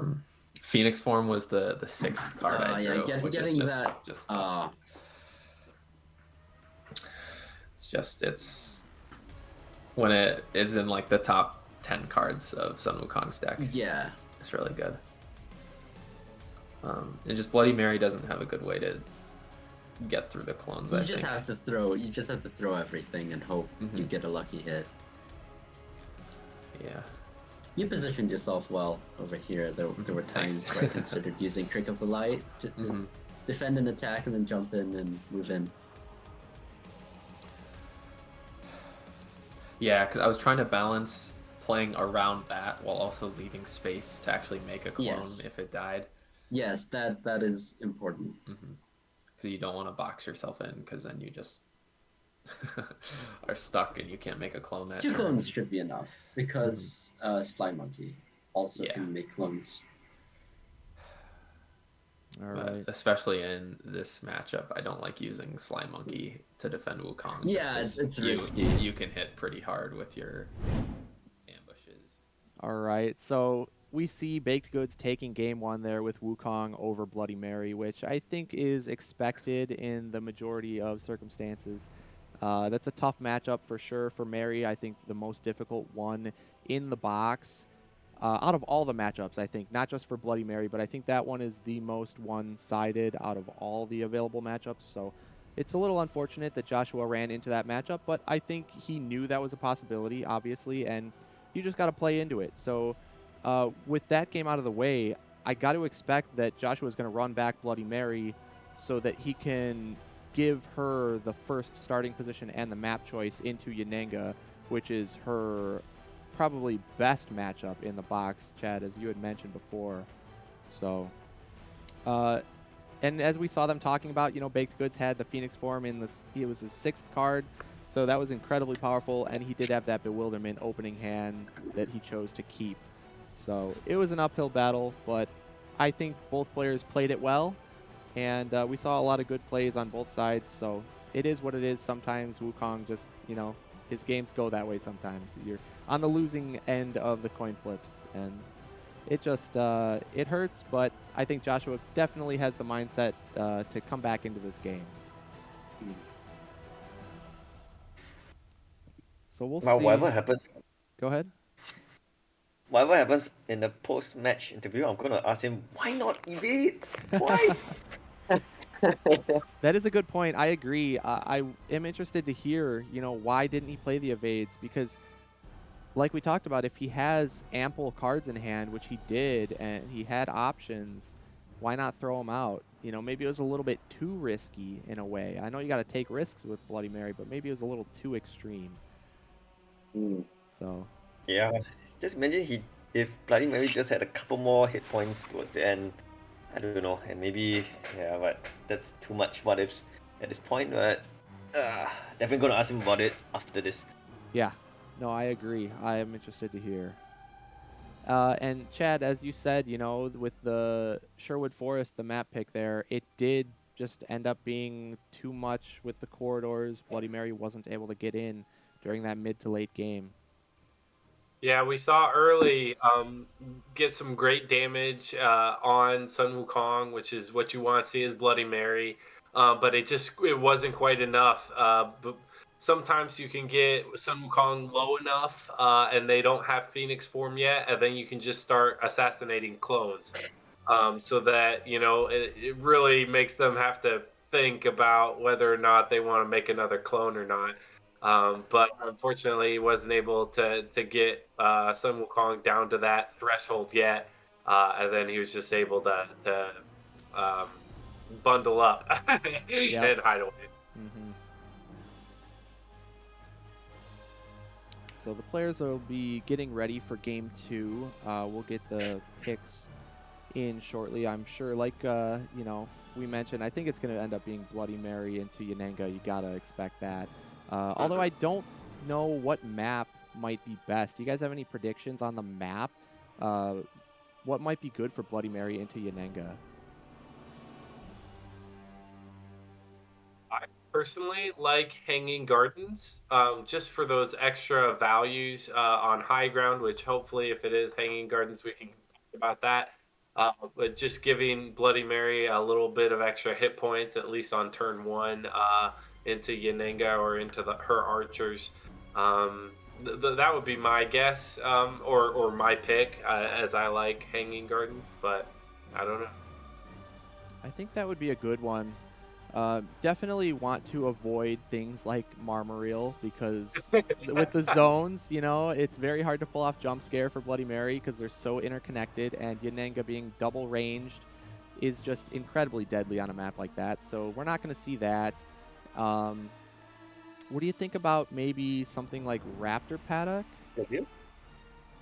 Oh, Raptors. I know Raptor Paddock is pretty tight. It's a pretty tight map, which might help Bloody Mary reach Yanenga, and it's also, I think, has a lot of zone cutoffs, like hard cutoffs where they don't share a lot of the zones for jump scare. I think one map that I think if it's not Hanging Gardens, one map I'm thinking of is the Bronze. For a similar reason as well. There's a lot of cutoffs between the zones. There's not too many that zones that share spaces or spaces that share zones rather I should say. And it's depending on the positioning, you can position it really well where Bloody Mary can get some of these jump scares, or where she can position herself in a way that she can attack Yanenga wherever wherever she moves, and so I think that could be a very interesting map to use. But yeah, it's very tough for sure. Yeah, I do think the Bronze, it would be pretty good, like you said, with all those hard cutoffs on the zones. So we'll see what Joshua ends up picking. He's got to start first, right? I think Bloody Mary always wants to start first if possible, just to push the aggression and push those hand counts down right off the bat, because with Bloody Mary, the thing is, if you go second, oftentimes your opponent will double maneuver turn 1, which puts them up to 7 cards. And now if you want to go attack them and be aggressive to push your own hand count down, you may get down to a low hand count, but you also have such a hand disparity between you and your opponent that it's not nearly as beneficial, right? As if you guys are both low in hand count, that's where Bloody Mary really excels and pushes her advantage on the opponent. So she's got to go first. And so I think he's going to want a map that's pretty tight where Mary can probably get a single maneuver into an attack turn 1. So I think Hanging Gardens, I think the Bronze is good with the zones, but I think it's a little too far away from player 1 to player 2 that he might not want to go there. So we'll see what they end up going with. But you know what? It looks like we do have the map and the matchup. But before we divulge that information, let's go ahead and show a quick how to play video yet again for anybody new that might be popping in and wondering what this game is all about. Tactical fighting game featuring various characters from history, literature, and fantasy. The goal? Reduce the opposing hero's health to 0. Players take turns performing any combination of 2 actions, from maneuvering, scheming, or attacking. A maneuver causes the player to draw a card from their deck and lets them move any of their fighters around the board. They may increase the distance of their move by discarding a card known as a boost. When a scheme card is played, simply follow the text on the card to complete the action. For an attack, the turn player will choose a card from their hand to place face down for combat. The opponent will have the option to place one of their cards down as defense. The value on the cards will determine the damage dealt in combat. Melee fighters can only attack adjacent spaces, while ranged fighters can also attack any space within their color-coordinated zone. Some characters have sidekicks to help them out, and others fight solo. Each hero has their own unique abilities and deck of cards to bring the character to life. Because in battle, there are no equals.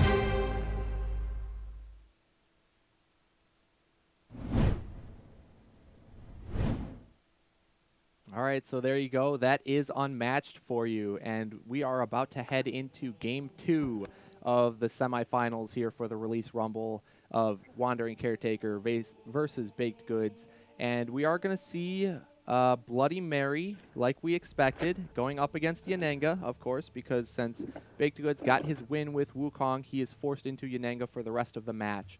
So Joshua is going to have to beat Yanenga both with Bloody Mary and Achilles in order to take this match, but I think it's definitely possible. So we're going to see this game taking place on the Raptor Paddock. So we'll show that map in just a bit, but let's jump into, how about Yanenga's deck? Since we saw Bloody Mary a little bit earlier, let's check out Yanenga here. Tristan, you want to go ahead and run us through Yanenga? Absolutely. So the Yanenga's ability is that whenever she takes damage, if she has archers in her zone, her archers can take some damage for her. Her archers are 2 damage each, and that's symbolized by just flipping the archer to one side or the other. And so let's say if Yanenga takes 3 damage, if she has 1 archer with 2, she can decide to give the archer one of those health and just take 2 instead for herself. But we look at some of these key cards. We have Yanenga's double attack there with the rain of arrows and volley. And that's just a really straightforward double attack, but again, very useful. It's just that straight 3 value. It's very consistent. It means if the opponent wants to defend, they have to spend the 2 cards to be able to defend against both attacks there. We have the surprise volley, and it says immediately you can return a defeated archer in an opposing fighter's zone, and if they do, the archer is the attacker. And if you don't, you gain an action. And so if Yanenga is ever down an archer, she can bring one of those archers back, and once again, that archer can take extra damage if need be, and if not, that surprise volley allows her to get a little bit of an action. So again, just a little bit of variability with that card as well. And speaking of gaining actions, we have Master of the Hunt, which you can use to get 2 extra actions, allowing her to have a couple of turns where she can potentially either use it defensively and just regroup and get some cards, or use it offensively to just get a bunch of attacks, hopefully bring the card total down, or just to get a bunch of damage. So that is a key card right there, just for the attacks. The actions alone. The one with the land, it's very similar to a maneuver, except there's a couple small differences. First, the movement is going to happen first, and then each of the fighters recover 1 health, and then the draw is right after. So it's a little bit different in that when you move, you don't necessarily know what the card is going to be, but the key thing here is that healing. Let's say if Yanenga allows the archers to be dealt only 1 damage, the optimal way is to have it where she has both of her archers at 1 health and herself, where they all heal, and that's essentially 3 health that is gained as a result of that card, and that is huge for Yanenga. And finally, Stallion Charge. It allows Yanenga to move up to 5 spaces, and that includes 3 opposing fighters. And then, if she does decide to move through any opposing fighters, it is 1 damage dealt to each. And now with Bloody Mary, this will be with only 1 fighter. It's not a whole lot of damage, but that mobility in this matchup is going to be huge. She can use that to just even the that 1 damage could be game breaking depending on what happened. But I think that movement and being able to allow Yanenga to have a better positioning is going to be key against Bloody Mary and how she plays. So those are going to be the key cards and ability and kind of how Yanenga works in this matchup. Yes, well said, Tristan. And I do want to just go a little bit more in depth on the bonus attacks for anybody unfamiliar, because I know this is a new mechanic in this set specifically. So as you see with the Rain of Arrows, the first attack is called Rain of Arrows. It's a 3-value attack for Yanenga with the 3 boost value, and it says after combat, that little symbol with the red means bonus attack and volley. So if this effect triggers, so as long as it's not canceled by something like a feint, you are going to trigger the volley attack after combat. So the first attack is just a base of 3 with essentially no effect, and the second part of the attack, the volley, will be yet another attack of 3 value. Again, just a blank 3 attack coming at them. But it's 2 attacks in 1 card, and the way they work is that even if the opponent defends with something like a skirmish against the first part, the Rain of Arrows, and moves out of Yanenga's range, the second attack of the volley will still go through on that same target. So it always triggers that second attack no matter where they end up with positioning from the first attack, as long as it's not canceled and the second part of the attack actually does trigger. And even if the attacker were to die off because of some effect, like let's say broken glass from Mary, even if that kills off the attacker from the first attack, that second attack will still go through, even though the original attacker had been defeated. So it's a very powerful effect, and essentially just lets you go 2 for 1 with card advantage on your opponent. So let's take a quick look at the Bloody Mary deck yet again for anybody who had missed it. We'll just run through this quickly. So she does have the ability of gaining a 3rd action anytime she starts her turn with 3 cards in hand. So you're going to want to do that as much as possible by playing with a low hand count. But you see the scheme there, closer than she appears. It moves her 1 space, draws a card, and gains an action. So with that action gain, you are able to trigger the 3rd action attacks more than just naturally with your ability. And those benefits are going to be from Speak 3 times and Ghostly Touch, the first 2 attacks you see, which Speak 3 times becomes a 7-value attack if it's your 3rd action. And Ghostly Touch essentially gives you 3 healing if it's your 3rd action, which is incredibly powerful. And then Broken Glass, as I mentioned, you're able to modify its value up or down to either a 2 or a 4, or keep it the same at a 3. And if you match the opponent's card value, you're going to draw 1 card and deal the opposing fighter 2 auto damage there from the effect, which is very good for managing hand counts and using it in a variety of different situations, just using it whatever way is best to fit that situation. So it's a very versatile card. And then Jump Scare, another one of Mary's hugely threatening attacks, just becomes a 6 value if Mary is in a new zone, essentially, from the space she started in at the beginning of the turn. So threatening the Jump Scare as often as possible by moving out of your current zone into a new zone before your attack is going to make the opponent think twice about what to defend with because of the threat of the Jump Scare. So with that said, let's move on to the map. We'll check out the Raptor Paddock that they're going to be playing on. And I guess I was correct in my prediction here. I think it's because it's a tight map and Mary wants to push the aggression. But Chad, what are your thoughts on the map here? Yeah, so first thoughts for those of you noticing and seeing the yellow circles highlighting the starting positions. First starting position where we assume Mary will be starting is over there in the green zone in the top right. And Yanenga starts in this split zone over here with, I believe that's gray and brown in number 2. But it is at least 4 spaces away for maneuvering. And so if Bloody Mary does want to start the aggression early, she will have to start with a boost. For most fighters, they don't necessarily want to start with a boost turn 1. However, as we mentioned, for Mary, that actually gets her set into the cycle. She'll draw up to 6 cards She'll boost down to 5, and then she'll attack and most likely stay at 4 cards, putting her into the cycle and probably keeping Yanenga from wanting to attack her that next turn. So yeah, this map, as we mentioned, very close quarters. I think for me, I'm very interested to see where the archers will start. There's kind of two rules of thought. Keep the archers just hidden in Yanenga's zone and just have them as an extra health pool with which to pull from when needed, or you know, keep one back for that health pool and kind of body block with the other one, making it more positionally challenging for Mary to get into Yanenga, or treat them like Wukong's clones and body block with both of them. So I've seen it played in all the different ways throughout this tournament that as I've been playing. So I'm very interested to see what Baked Goods will do.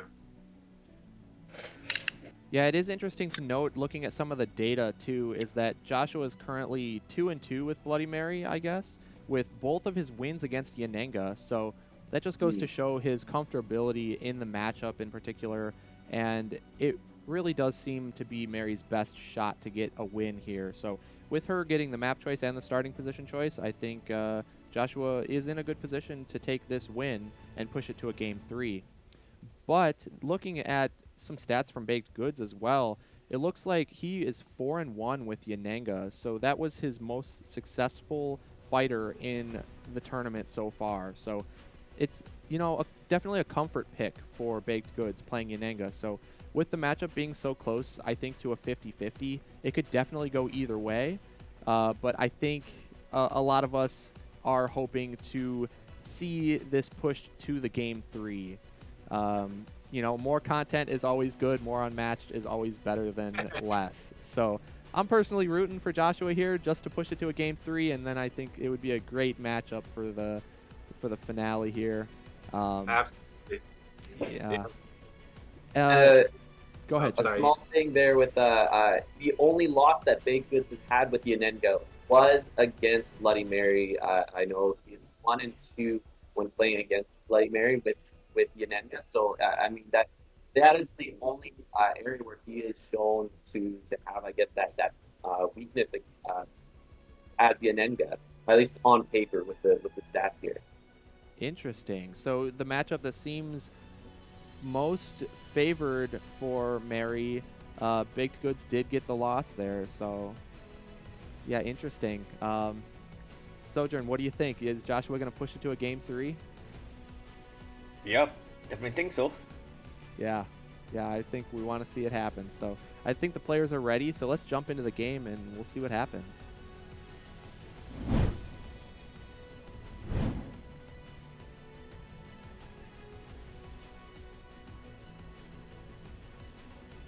All right, let's draw the cards and shuffle. In that order? I think the only card to be really beware of as Joshua here is the annoying pin the prey. The one that moves him and that can dump him right in the center.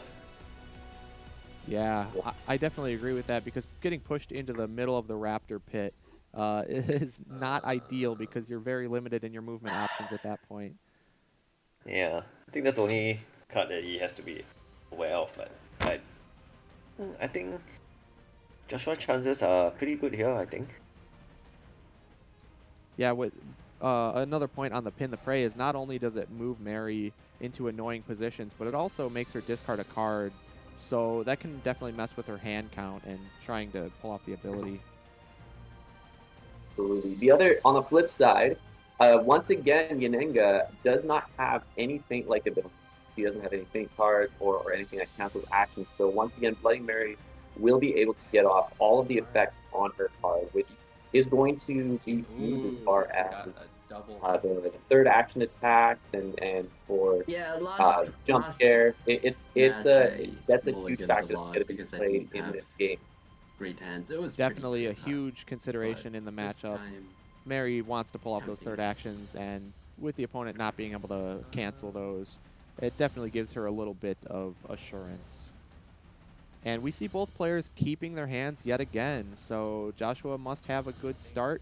I'm thinking maybe he has a jump scare in hand or something like an out of the mirror that he wants to pull off turn 1 just to push either some damage or the hand advantage.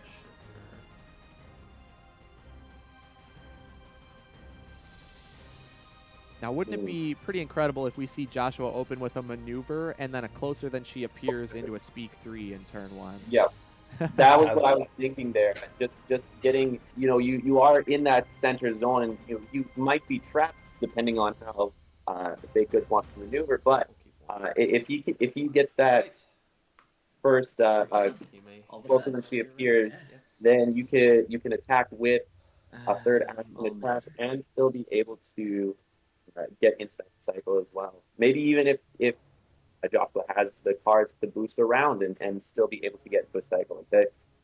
If Joshua has the right cards, he can do a lot of damage at the beginning of this game here. But I think this is exactly what Baked Goods, because do note that he purposely kept his archers behind because he didn't want them to get attacked by a broken glass or something like that. So if Yananga gets hit by a speak tree, he would just distribute the damage. But Joshua just boosted all the way to get to the archers. Yeah. That is a good point, though, Sojourne, putting the archers way behind to make it difficult for Mary to reach them.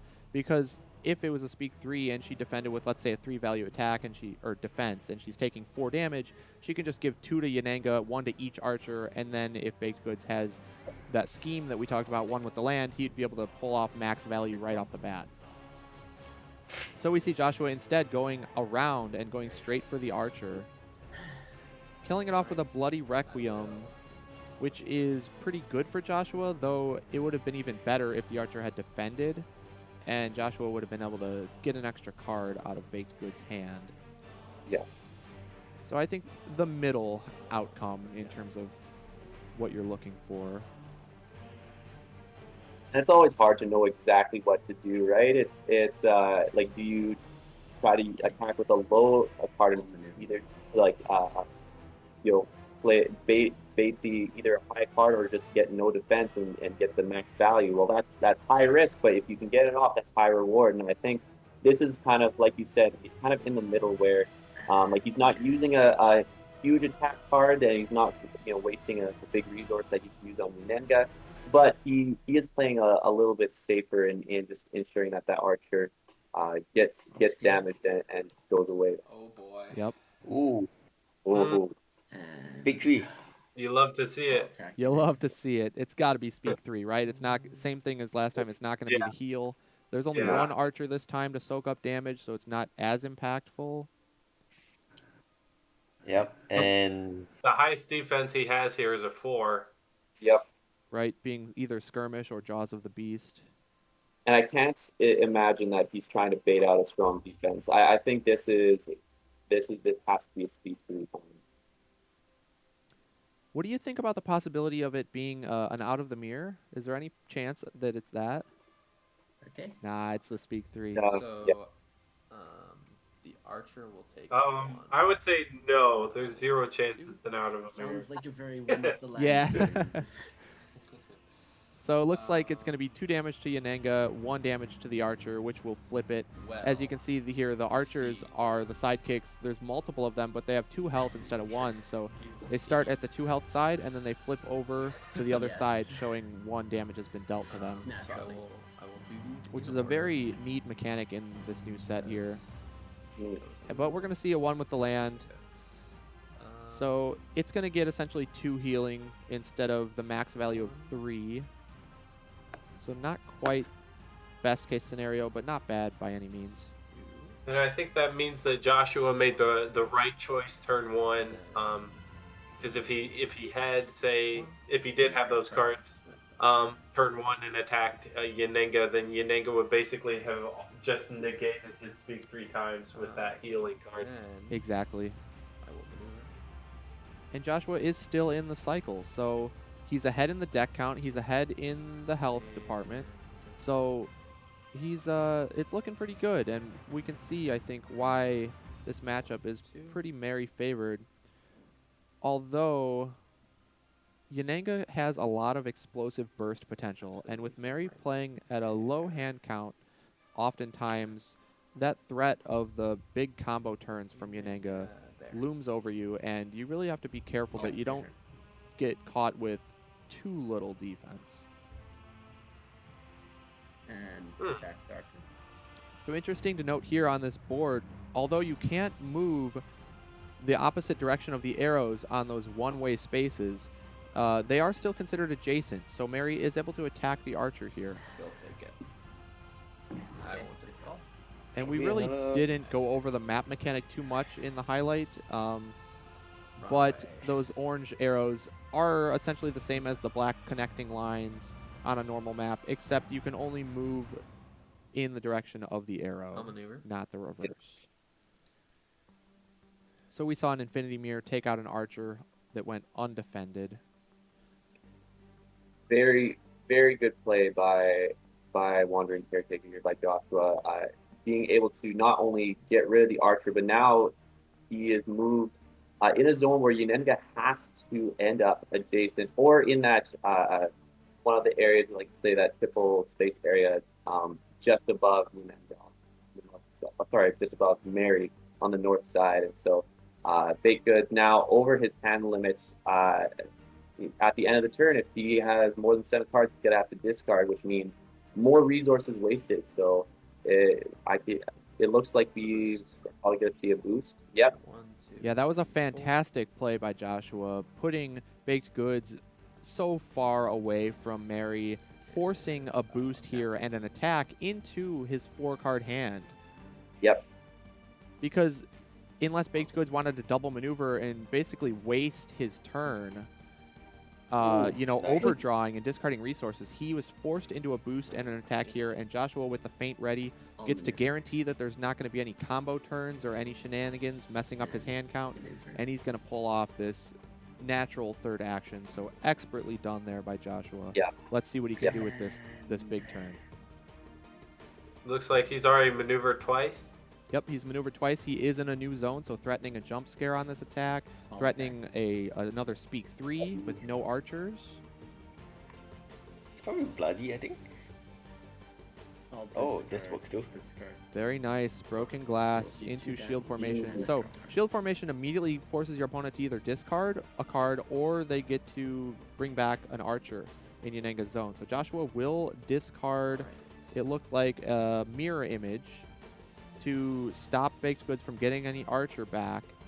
And then the broken glass matched the value, dealing the 2 auto damage and drawing Joshua a card to end at 4 yet again in the cycle. So fantastic couple of turns for Joshua. And I think Mirror Image is a great card to be okay with getting rid of, because most of Yananga's attacks with what she's hitting you with are going to be 3s, and you can defend those with your other cards. And the only cards that can say get to be like a 6 or a 5 with Momentous Shift and Jaws of the Beast deal damage over the Mirror Image anyway. So I think that was a good card or an okay card to get rid of. Absolutely. The other thing I want to point out is, even though it was a third action attack, and we don't know what cards he has in his hand, but he definitely didn't use any any of his third action attacks that he could have. He instead used the broken glass, is it called? Yes. Being able to, sometimes the trick to Bloody Mary, the real, what makes her extremely effective isn't even the third action effects themselves. Sometimes it's just the threat of the third action. I'll maneuver. Yep. Well said, Tristan. The threat is sometimes greater than the actual implications. And we see another perfect defense here played by Joshua, because although Baked Goods opens up with an attack, probably planning to attack multiple times this turn to knock Mary below that 3-card hand, Joshua defends with his second copy of the Infinity Mirror, which not only gives him another natural third action because Baked Goods wasn't, he was no longer in range to make more attacks, but it also nullified the Point Blank's auto damage, because Point Blank triggers second because Defender resolves first, so the movement effect happened, and then they're no longer adjacent for Point Blank to deal the 2 auto damage. We see Joshua with another double maneuver for his 3-turn action, or 3-action turn. And off And- speed.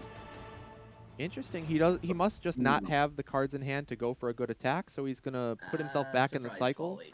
and he's just gonna go for the stolen memories scheme, which again lets him one? look at Baked Goods' hand, choose a card, This and one, he but either has to let's make discard it or take the damage. even.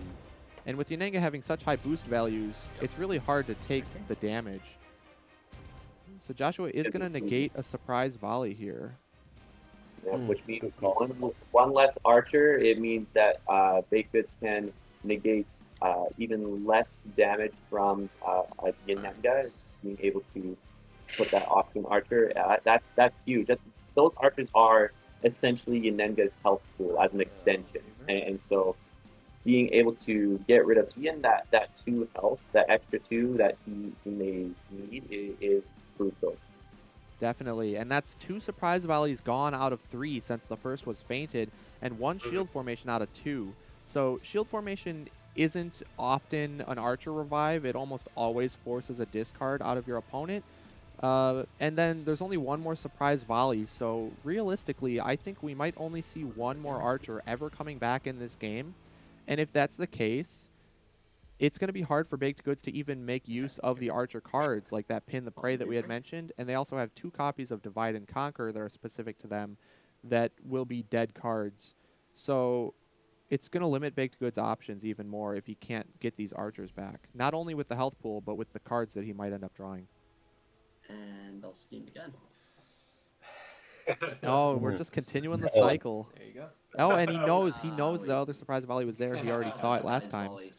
Yeah, I'd be.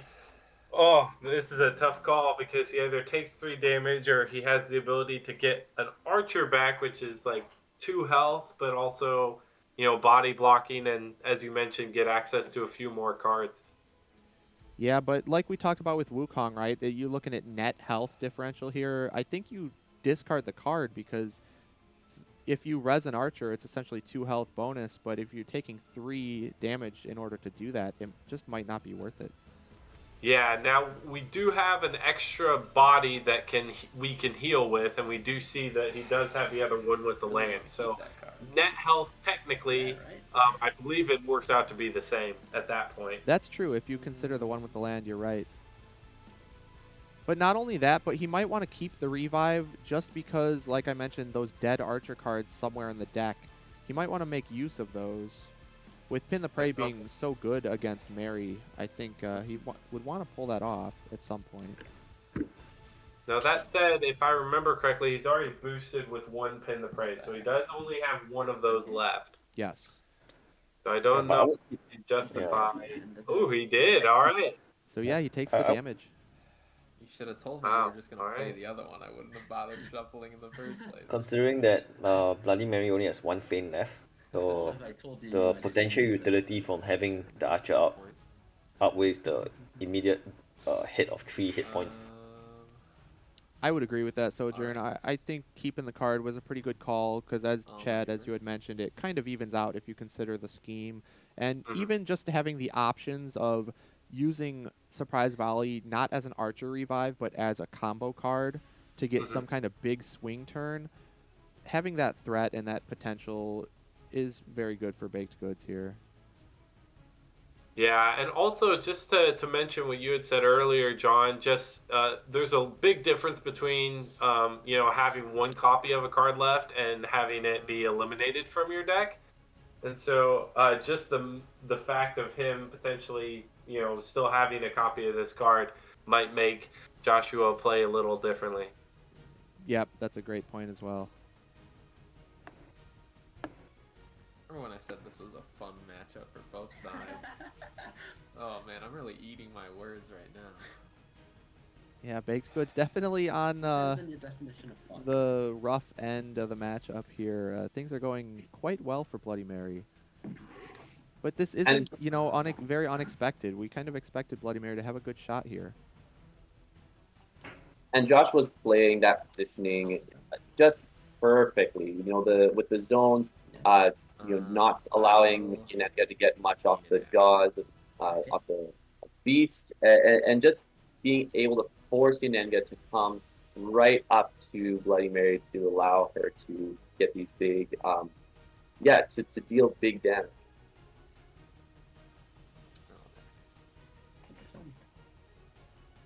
Yeah, he's doing a fantastic job with his hand management as well. We see the surprise volley actually chosen to gain the action instead of revive the archer, going for that combo turn to mess up Mary's hand.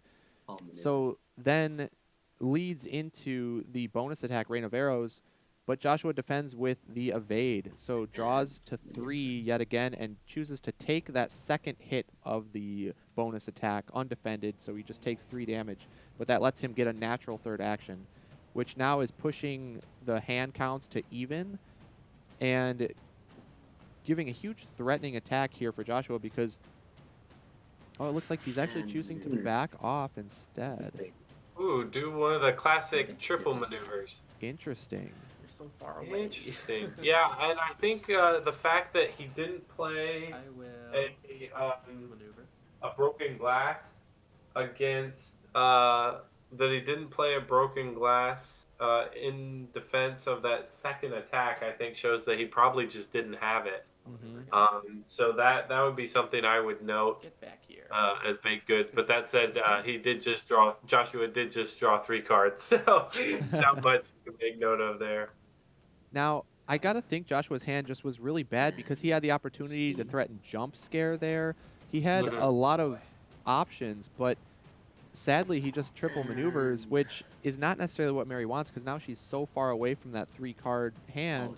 And also, look at her deck count. I mean, we're at 9 versus 14 right now, so Mary might run into the threat of exhaustion at some point.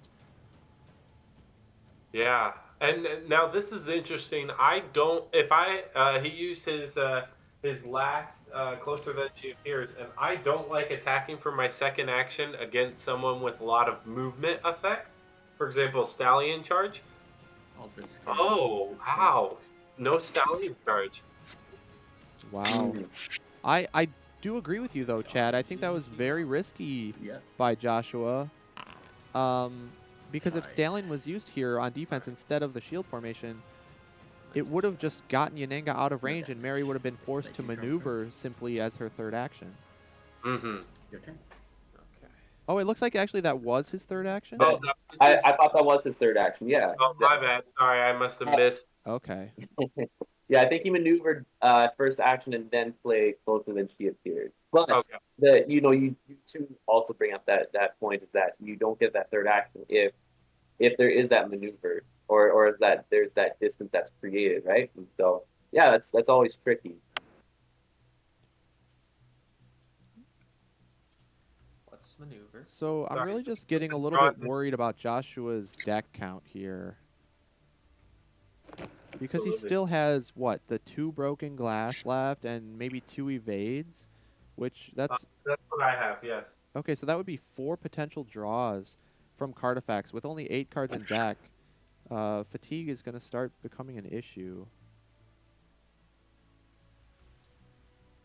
And I think this just really comes back to that triple maneuver turn. I got to wonder what was in his hand. Yeah. Probably all attacks or something. Yeah, but even if all attacks, you'd think maybe maneuver first, attack second action, and maneuver away third action, right? Your turn. Mm-hmm. Yeah. Oh, maneuver. So what could it have been? I mean, just loaded with evades and...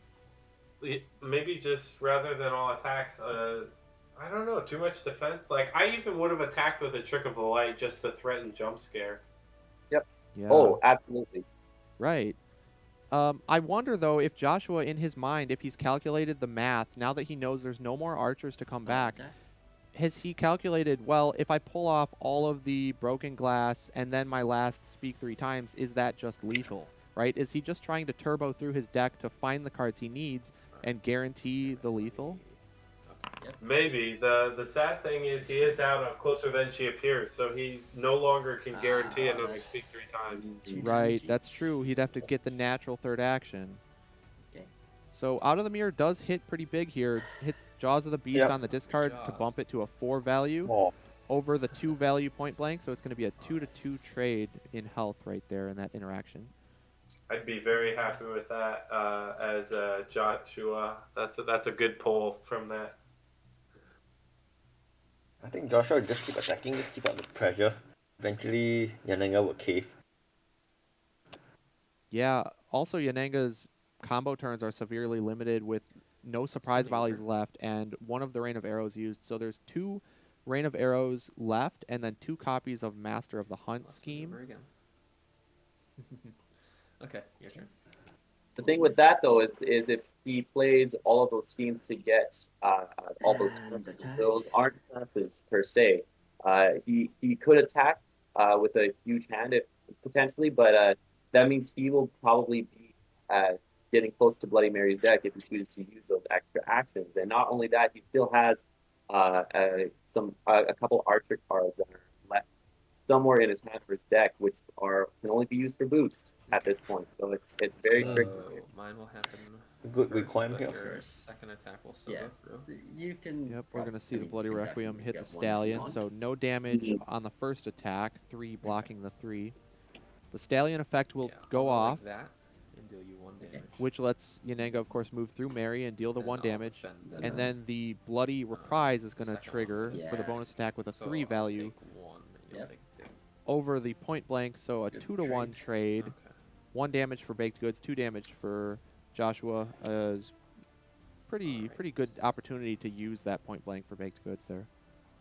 Yeah, so Yeah, from that whole exchange, Make a 1 damage was dealt to Yananga and 3 was dealt to Bloody Mary. So that was a pretty good exchange for baked goods. Definitely. But, Chad, I believe Baked Goods only has 1 more copy of point blank. Is that right? Let's Actually, that was it. If I That was am it? Yeah. correct. He played one earlier. Yep, he is out of point blank. Okay, so no more auto. Well, there's what? 2 copies of Stallion Charge left? Yes, that's correct. Okay, so 2 auto damage potentially coming out from Yananga, but that's about it. I Over mean, again. there's Momentous Shift, I guess, is a guaranteed 2 damage at this point, if not more. So, Except for we have one more thing. Your turn. And if in this case, I would want broken glasses could also be made into 4s if desired Yep. that's true. to avoid the card draw. I think the main thing is that baked goods options are running out because at this point you got to realize that his hand is probably getting clogged up with Master of the Hunts and the one with the lands and the Archer cards. So Yeah. probably Yeah. going to be quite difficult. All attack. That's a good point, Sojourn. Although his hand may look stacked with 7 cards, there may not actually be that many usable options. You started in this space? Yeah. Okay. Yeah, So- it is. Like the Archer cards can clog up their hand. I hadn't even considered that. Hey, pretty interesting that Joshua chose to jump into the pit.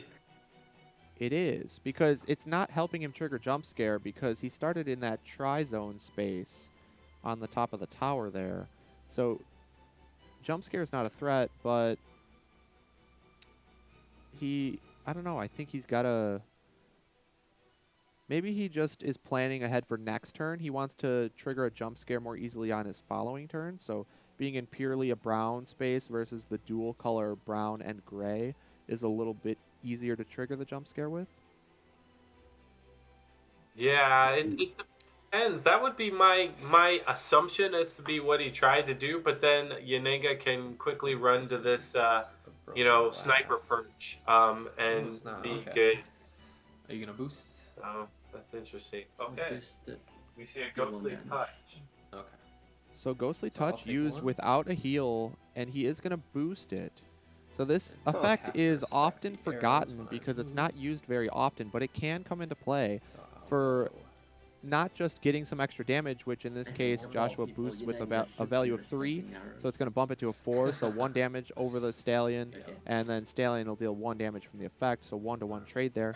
But also it helps him get his hand count a little bit lower because he's going to have to pull off that Speak 3 times as the finishing blow, I think, if he wants to I will win this maneuver. game.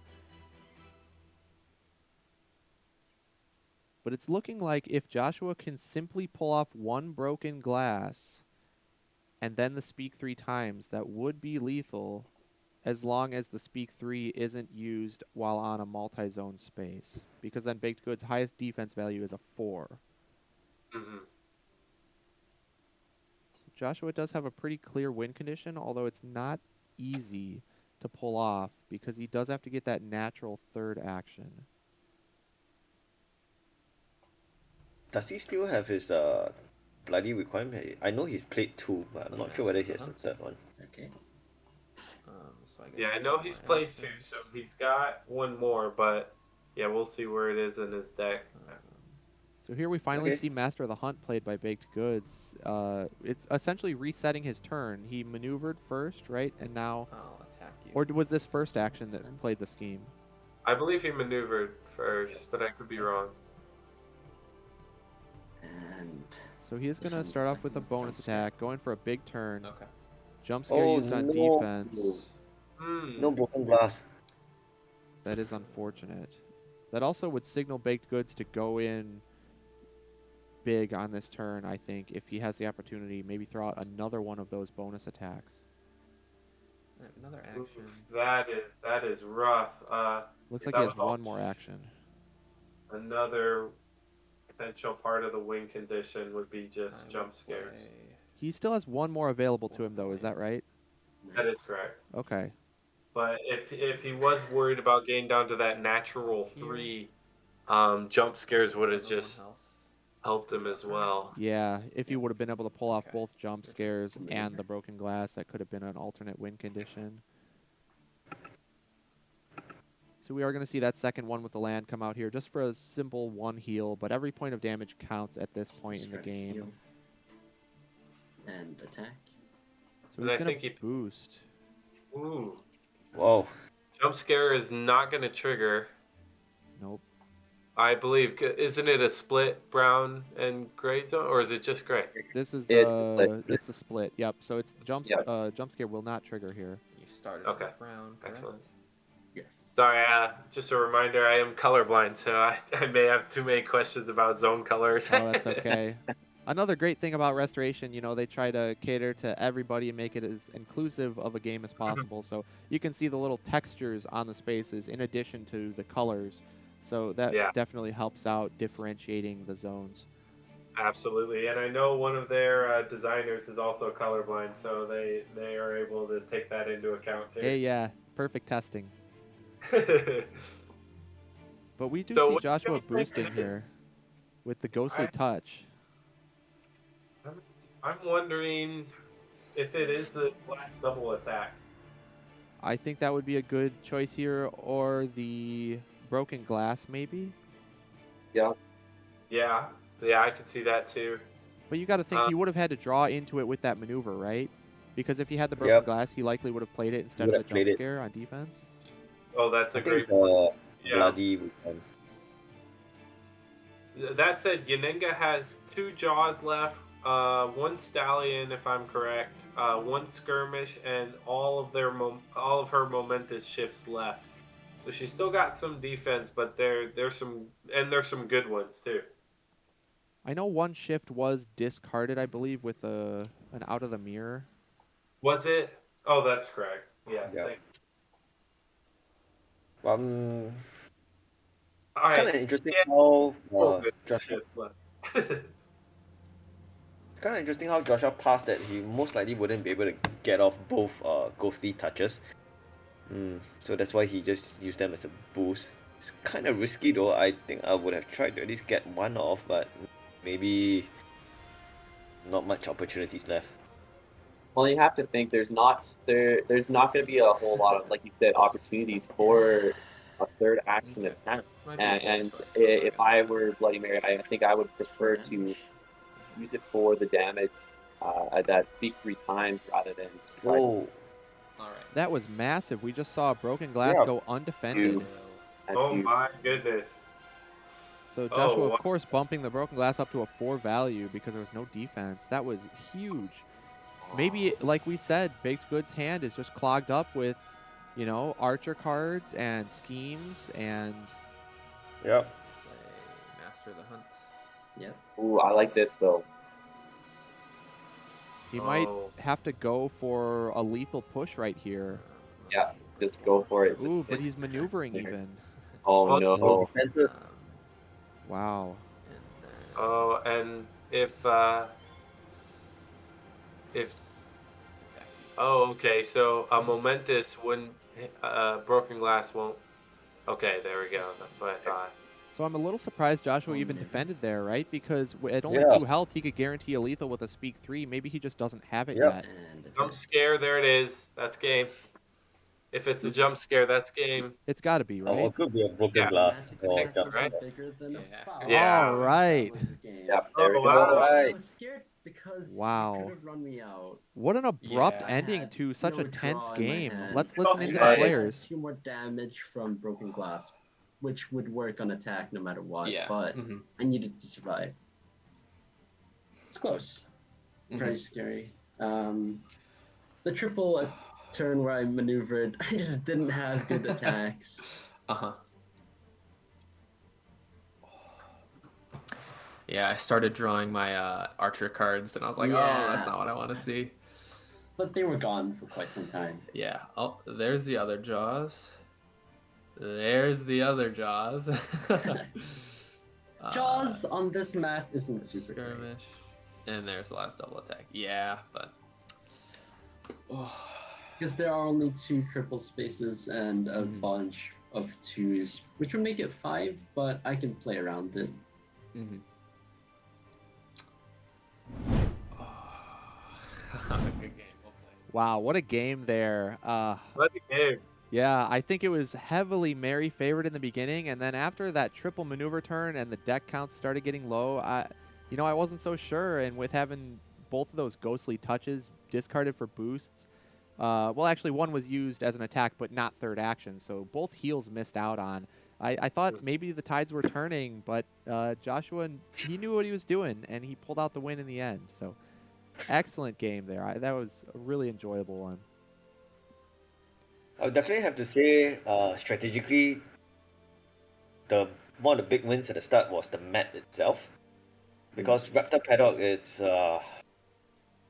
there aren't that many try spaces and they are kind of out of the way, can be played around quite easily, and the double spaces are you can kind of go around them quite easily. So Joshua definitely made a very good choice with Raptor Paddock here. So. Yeah. And the decision to go for the archer instead of Yenanga right at the start. You can tell he definitely knew what he was doing. Yeah, that was massive because, as we said, he could have gotten the Speak 3, but all the damage would have just been soaked up and then healed right back immediately with one with the land. So, yeah, he knew what he was doing 100%. Never doubt him. He's a very good player. Both of these players are incredibly talented. Yeah. I mean, it speaks to just how well Josh plays, especially that first, I'd say, third half of the game. Like he played it perfectly as far as I'm concerned. Like just getting all the archers out early, never letting them reappear at all in this game. We didn't see any appearance from the archers, and just being able to position and Josh does so well with positioning. He is someone who knows his stuff, especially with his map. And the map pick was perfect. It was just perfectly executed first half of the game to really almost secure that game right there. It was very tough for Baked Goods to get where he is. And I mean, the luck of the draw sometimes changes things, but yeah, just wonderfully played. I agree. Yeah, and the couple of turns that really did it for me were those infinity mirror plays. I mean, the first one killing the archer, right, and moving out of the zone, so Yananga was forced into a boosted maneuver and then attack turn when he had the feint lined up to cancel any combos and get that natural 3. And then the second one, being used on defense to, again, get a natural 3-card hand by moving Mary out of range for a follow-up attack by Yananga. It was just perfectly executed and really set the tone for the rest of the match. So excellently played there. Definitely a fun one to watch. But we are going to get the game 3, so I think, like most of us were hoping for, we're going to see the final game here between Achilles and Yananga. There's no other options, though they're the only fighters left, so Baked Goods is going to get to choose the map and the starting position. So that, I'm not so sure. Chad, what do you think we're going to see in terms of map choice? Yeah, so for me, I think it's actually pretty cut and dry because I believe Yukon was banned by Wandering. Yeah, so I believe so. So this is if I were baked goods, I would pick Marmoreal and or Memorial, whichever one. However you pronounce it, because so many space zones, which make Jaws of the Beast become sixes. And after Patroclus is dead, Achilles has six sixes in his deck. So she gets a lot of great defense against those. And then she can also do some pretty consistent running away on that map for a fatigue game if that's what she deems as necessary. So I definitely, if I were baked goods, that would probably be the map that I would pick, or a map like it. Yeah, I agree. Sojourn, what do you think about the Marmoreal pick? You agree with that one? Yeah, but if I were Chris, I wouldn't be so afraid of it also, because well, I mean, if you can run away in a way, how do you put it? It makes it easier for Patroclus to catch up to you also. Yeah, with the map being that open, and it makes it easier to throw your spears also. So I think it's still okay for Achilles. That is true. And before we get into too much matchup talk, let's take a look at the Achilles deck that we have not seen yet today.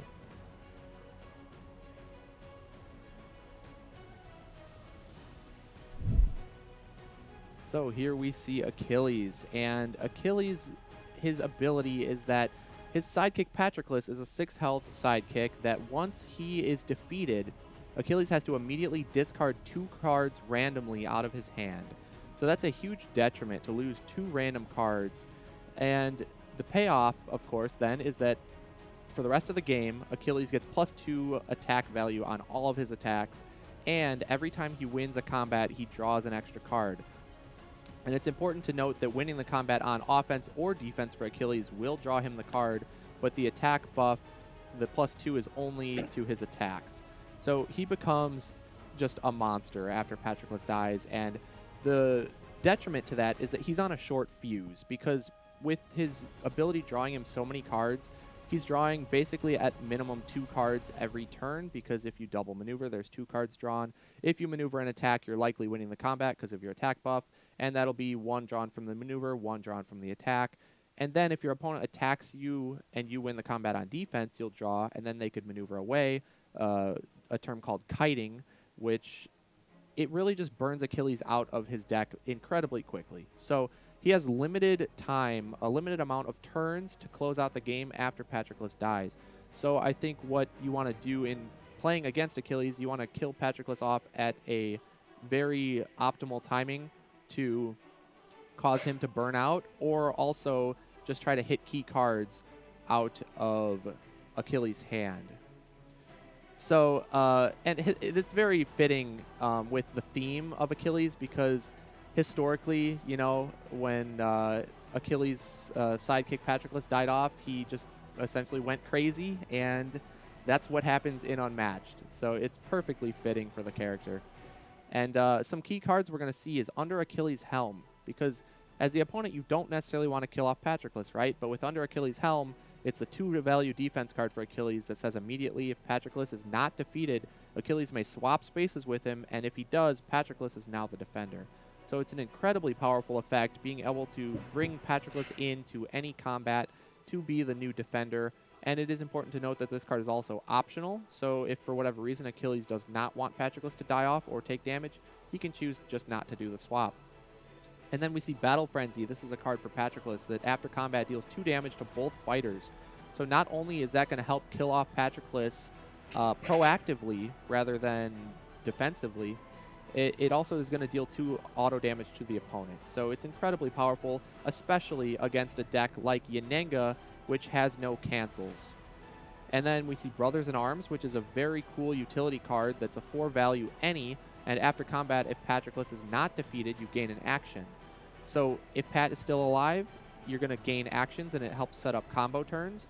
And if Pat is defeated, it's going to bump that 4 up to a 6 and it essentially becomes one of Bigfoot's logs, being a 6-value flat card with also a draw ability in there. And then with Spear Throw, it is Achilles' only scheme in the deck. There's 2 copies, but it's very powerful, dealing 2 damage to any opposing fighter in Achilles' zone. So not only is that a pass if needed, which can definitely come into play with Achilles facing exhaustion in the later half of the game once Patroclus dies, but that auto damage is huge. And with Battle Hardened, the last key card there, you can recycle the Spear Throw, because with Battle Hardened after combat, you choose any card in your discard pile and you return it to your hand.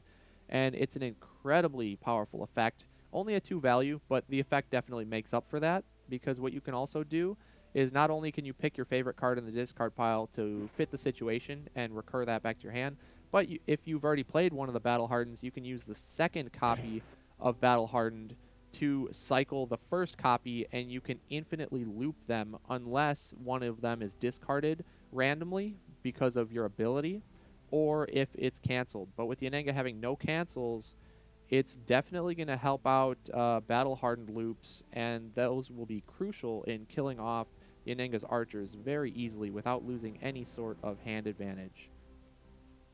And then let's go ahead and check out the Yanenga deck again. So, Sojourne, we want to go ahead and run us through Yanenga one more time?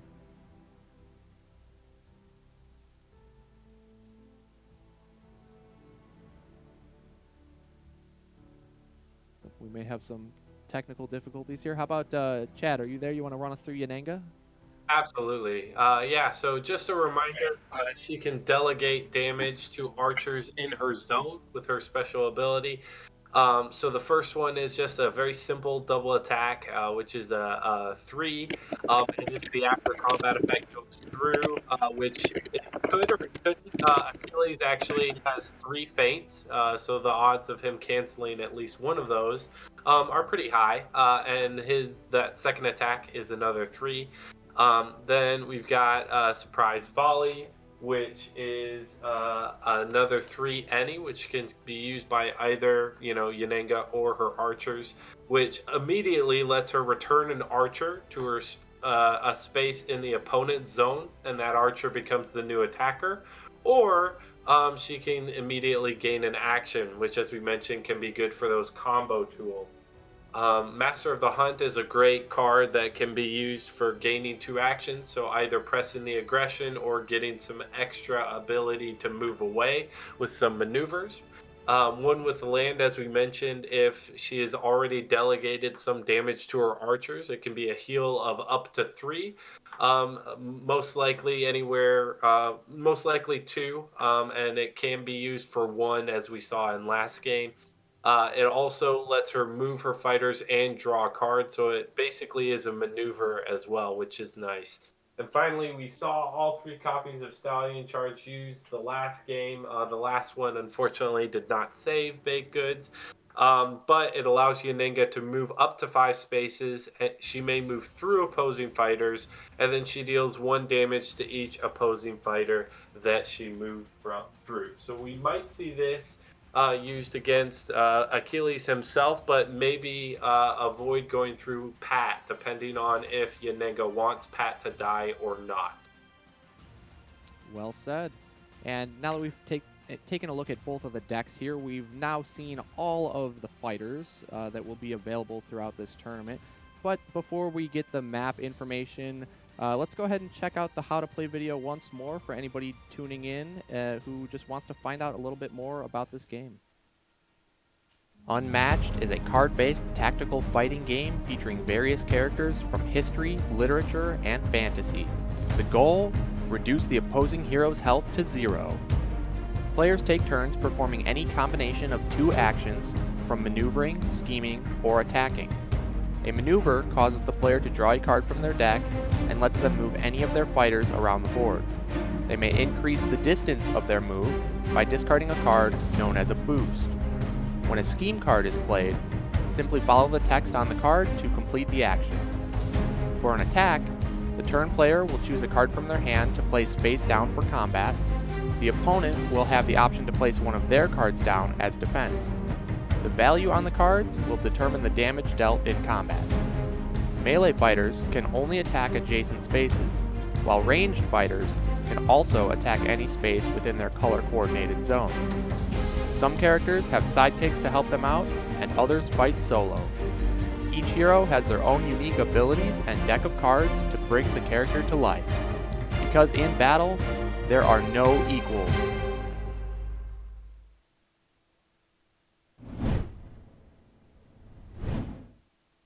All right, so there's Unmatched for you, and we're going into Game 3 of the first semifinal of the day between Baked Goods and Wandering Caretaker. And again, this is the grudge match of the century. These two players faced off in the semifinals in the Summer of Legends tournament earlier this year, just a few months ago, back in August. So in that match, Joshua won it 2-0 over Baked Goods. But now we're pushing to a Game 3, so Baked Goods has got to feel at least a little bit better, even if he loses this one, that he pushed it to a Game 3. But it really could go either way. We're going to end up seeing Yanenga versus Achilles here. And it, I think, is one of the more even matchups of the set. I think also, like we saw Yanenga versus Mary last game, that's also one that's quite even. But this one could go either way. I think Achilles really just needs to kill off those archers quickly and then just deal massive damage on Yanenga. And Yanenga might want to try to optimally time Patroclus's defeat to force Achilles into a low hand count and then explode with some big combo turn to get some big damage. So I do think it's a little bit Achilles favored overall, just because he has so much health and the auto damage from the spear throws, and I don't know that Yanenga can hold up to all that if things go well for him, but it's relatively even, so it could go either way, and I'm excited to find out. Sojourne, what do you think about the matchup here? I would say it's slightly in Achilles' favor. So the main reason is because, assuming both are equally skilled, and at this level of tournament, yeah, definitely, both players are definitely at the top of their game. Yanenga in a way relies on what she draws a bit more than Achilles. Because with Achilles, don't really mind what you draw. You know you're going to attack with Patroclus most of the time. But Yanenga, in order to set up those big combo turns, you got to carefully sculpt your hand, and that might be dependent on what you draw. So, yep. So, I would say a bit more Achilles favored. And one big thing in Achilles' favor is the 3 times feint, which is very good against Yanenga. Yes, definitely. I would agree with that. And Baked Goods, though, he is, coming in with the vengeance. He's got the fire behind him to actually defeat Wandering Caretaker here. And so we'll see. Anything can happen. But I think Joshua's just looking to assert his dominance yet again and take this one and get himself back into the finals tomorrow. So before we jump in, it looks like we do have the map, and it is going to be Marmoreal, so let's check it out. So Chad, it looks like you were right. Good call on Marmoreal there. But, Yeah. Go ahead. You want to talk a little bit about it? Sure. Yeah. So as we can see here, for those of you who aren't familiar with it, you see a large number of multi-zones. We see, what is it? Looks like 7 spaces with a 3 zone, and then a large number of them are 2 zones. So that's making Jaws of the Lion be versatile, either 5 or 6. That's gonna be active most of the time. So for Yanenga, that's a great sign. But as Sojourn mentioned, there's not really a spot for her to hide. Should she be at very low health, and Achilles gets his spear throws, and he wants to do that. As we see here, I think what I'm very curious to see is starting position, because the games with Achilles can very much go to fatigue.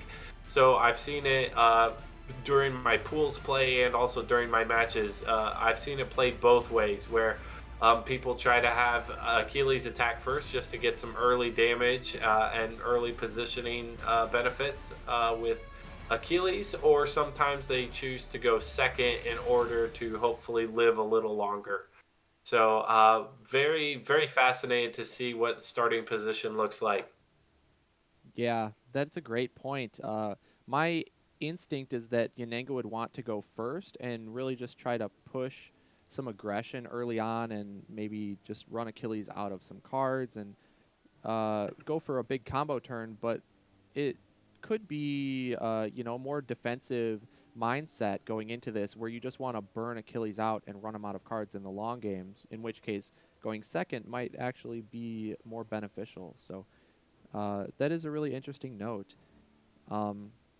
So with going into this matchup, Tristan, do we have any data on these players in this particular matchup and how those games have gone? We do indeed. Actually, both of these players have played this matchup as their respective sides twice.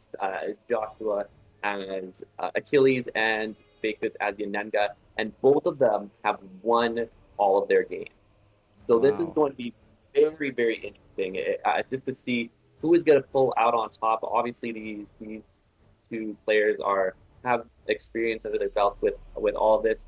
I think this is going to come down to when Patroclus gets killed off, if and when he dies. I think the timing of that is going to be a crucial factor in this game, and that could turn the tides a little bit to whether it's going to be one that Achilles wins or one that Yanenga. There are other factors with that, but I think that is going to be one of the big moments to look out for as far as when do you get Achilles out earlier and just try to run Achilles out of cards towards exhaustion, or do you try to keep Patroclus alive and just force Achilles to play with smaller attacks? It's going to be very interesting to see how it plays out and whether Joshua can get that timing correctly. Yes, great point. And one thing to note too is that not only is it the timing of Pat's death, but it's the random discards, right? And that does leave it a little bit up to luck and what cards are hit out of Achilles' hand at the moment that Pat dies off. Yep. There are clear good cards in both phases of the game. Obviously, when Patroclus dies, Achilles will want to have some of those Patroclus cards taken out to get those discards.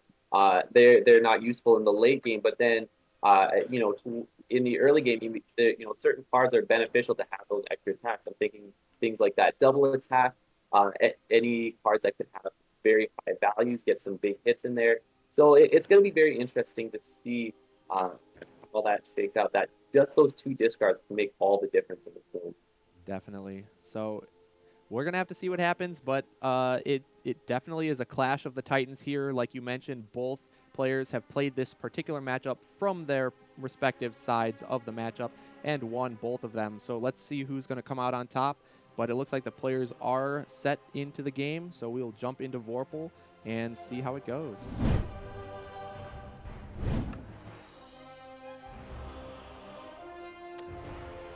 And I just want to make a quick shout out as well to Vorpal Board. This platform that we're using is called Vorpal Board, and it's just used to play games online. You can play more than just Unmatched on here. And it's just a fantastic platform, especially for streaming, because everything looks very nice with the full art and everything, and it's very clean design.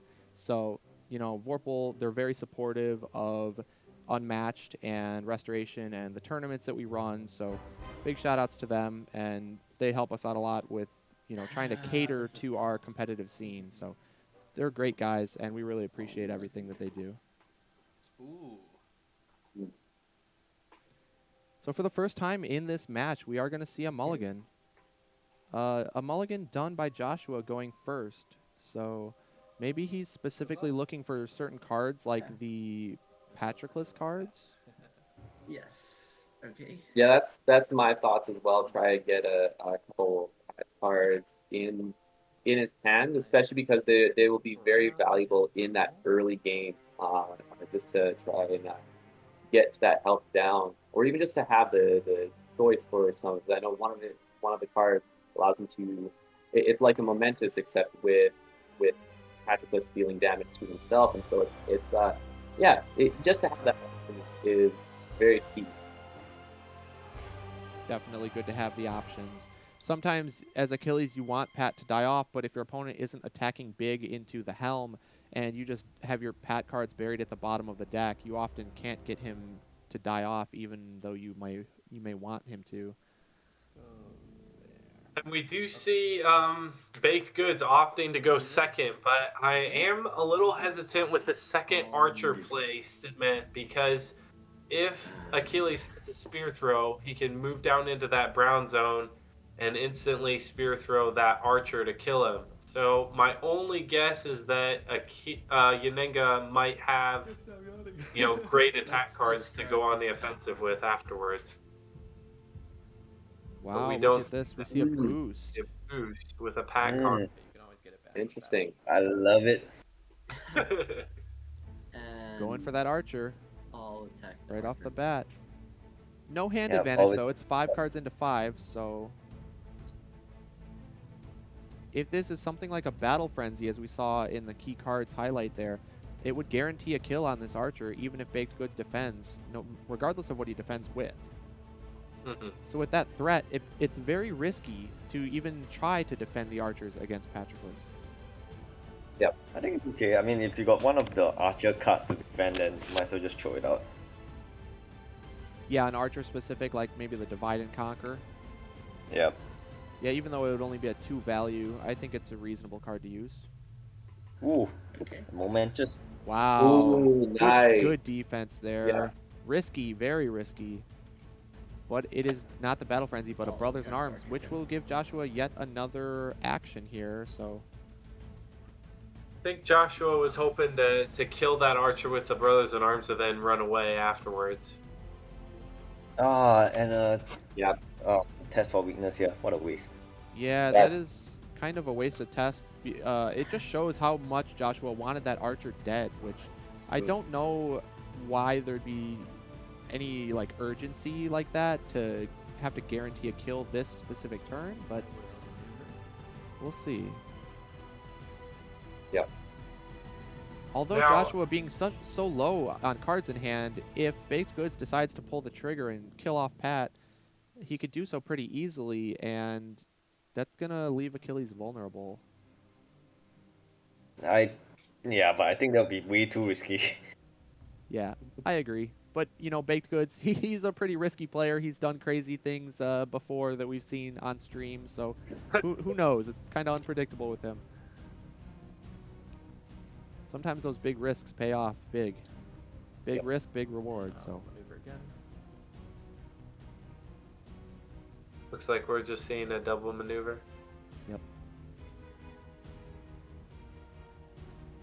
Now, I do want to highlight a few things in this matchup. After Pat dies, Achilles does really have to chase down Yanenga in order to get his damage out, and he only has 3 cards that are a boost of 3, and that's his double attack, the test for weakness that we just saw one of them played, and then his under Achilles helm, which those are a boost of 4, which we had mentioned when going over the key cards, and that's the one that is a 2-value defense that Achilles can use to swap places with Patroclus himself.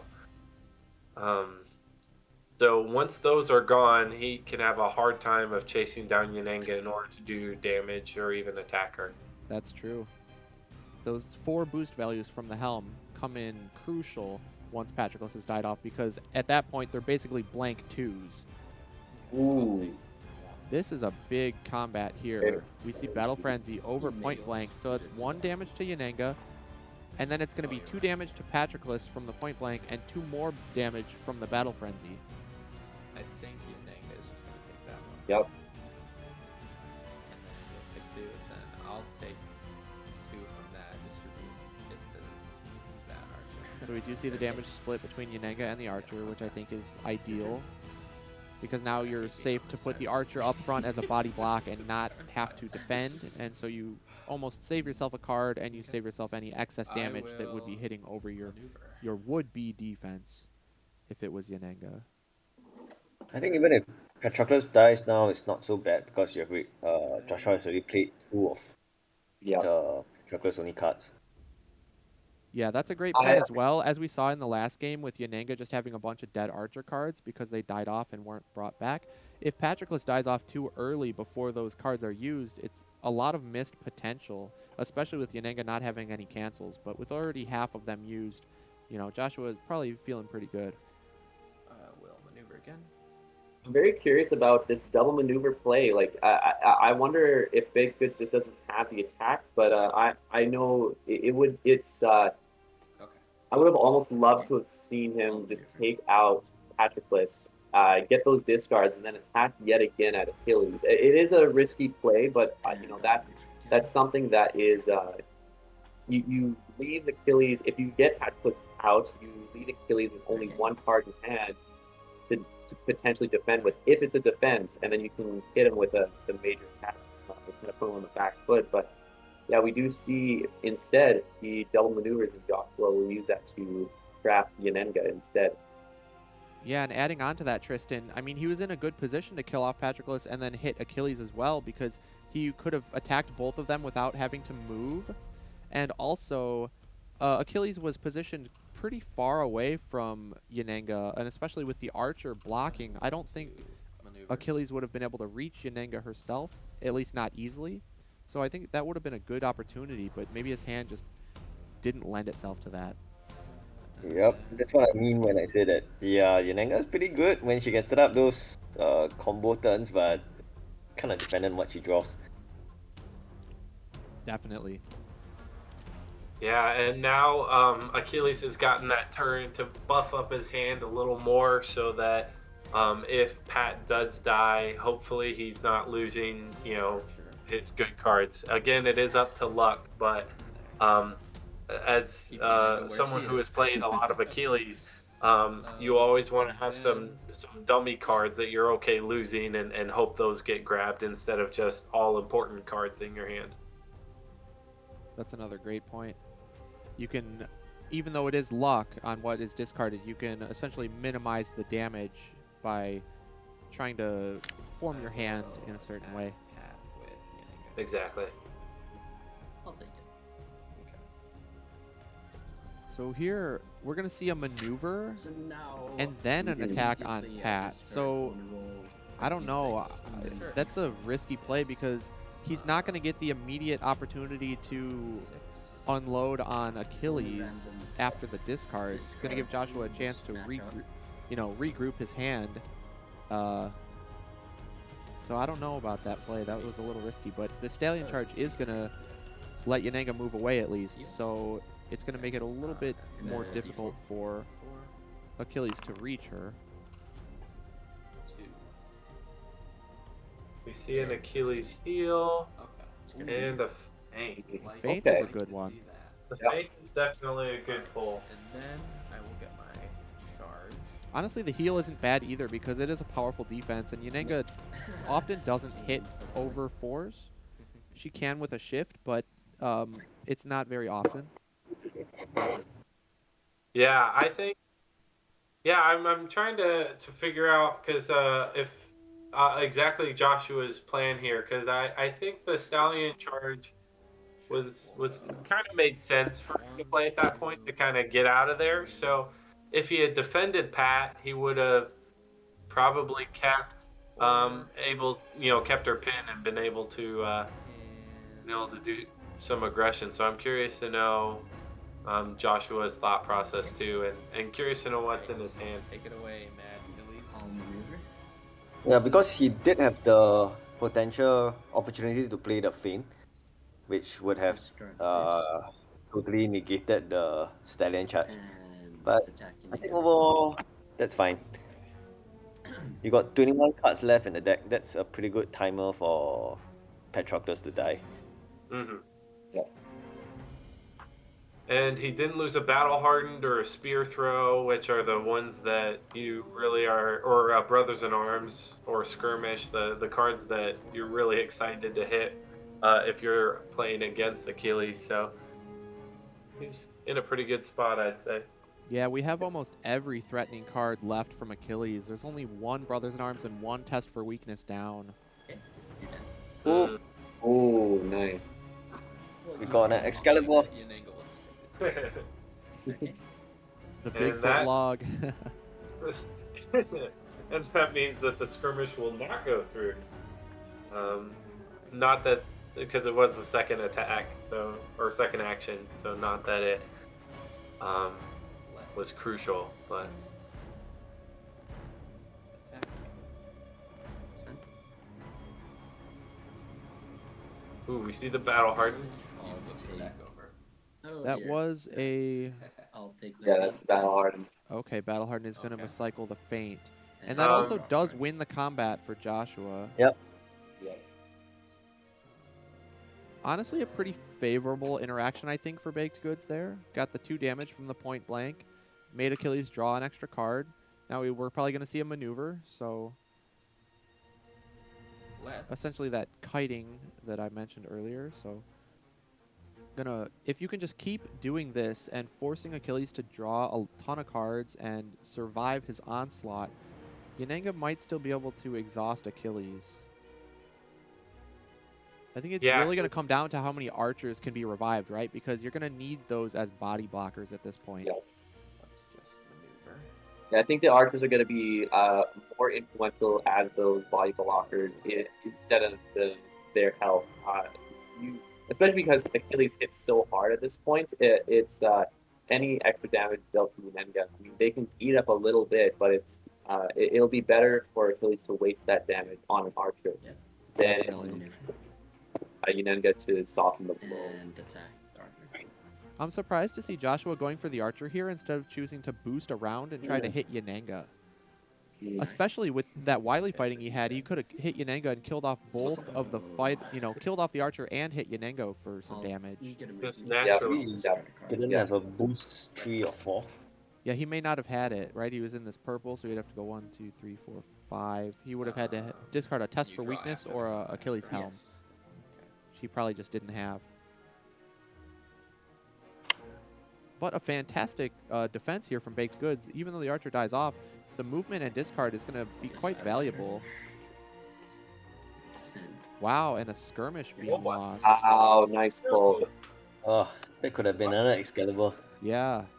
And now what it's going to allow Baked Goods to do, I think, is get out of range unless Joshua specifically has the helm for the 4 boost value.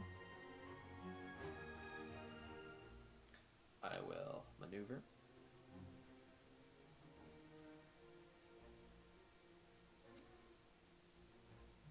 If he goes to this pink and beige, or pink and tan, or whatever you want to call that color, that dual space there, I think he's 6 spaces away.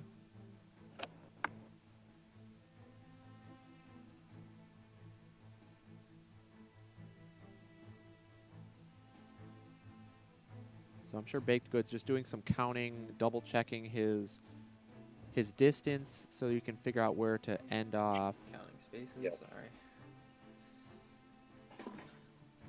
Well, and if he has that Jaws of the Lion, if he can end up in a position where he can execute that well, and it looks like I'll maneuver he's again. at least threatening that, where he's positioned.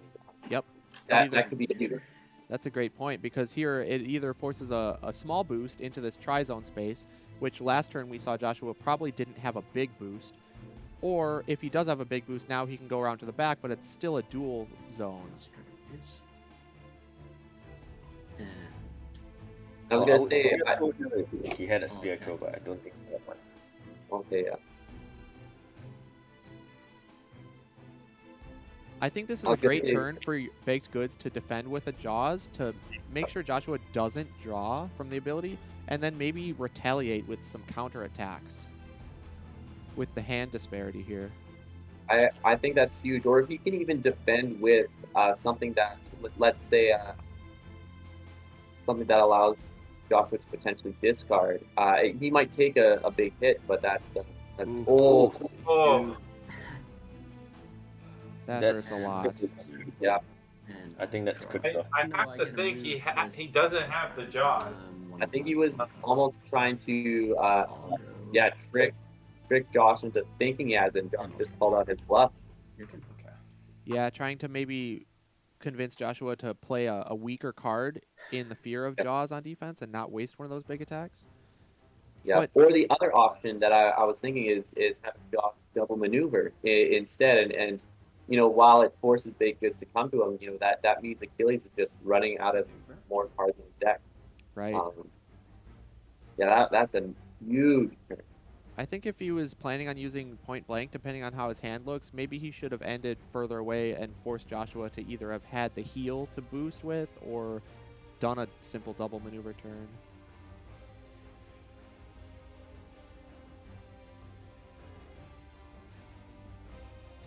That seemed pretty risky. It kind of puts Baked Goods in an awkward turn here.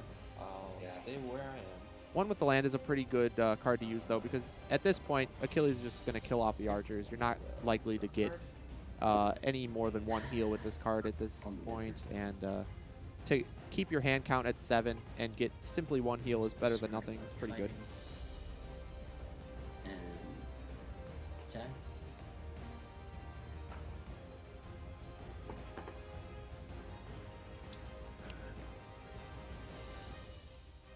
This is another great opportunity for the Jaws defense to prevent draw from Joshua and then go on a counter attack. Yet again. That is 1 damage. Ooh. You get him. I get him.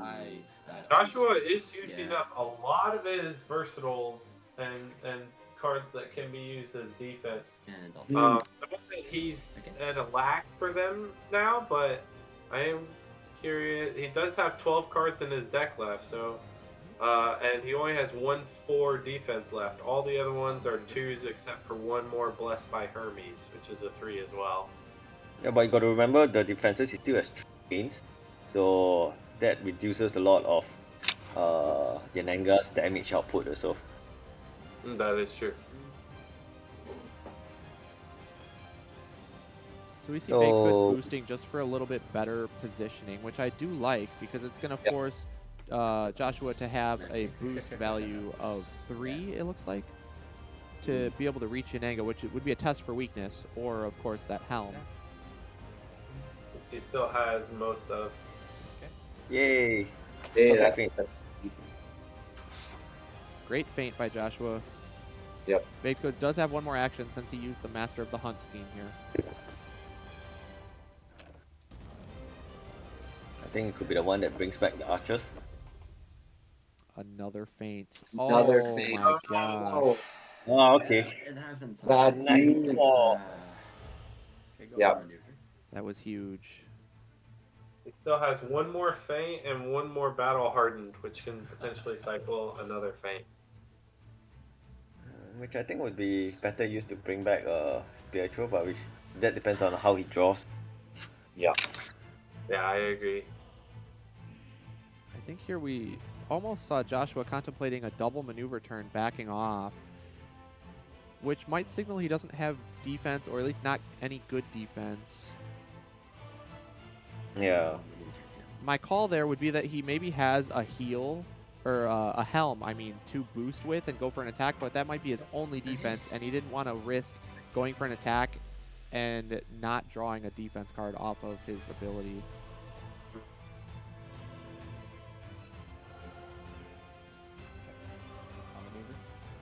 And although it hurts to get the bonus attack, the Rain of Arrows fainted, I think the most crucial card at this point is the Surprise Volley to resurrect those archers. Yeah. Because Achilles is starting to get dangerously low, and there isn't a huge health disparity at the moment.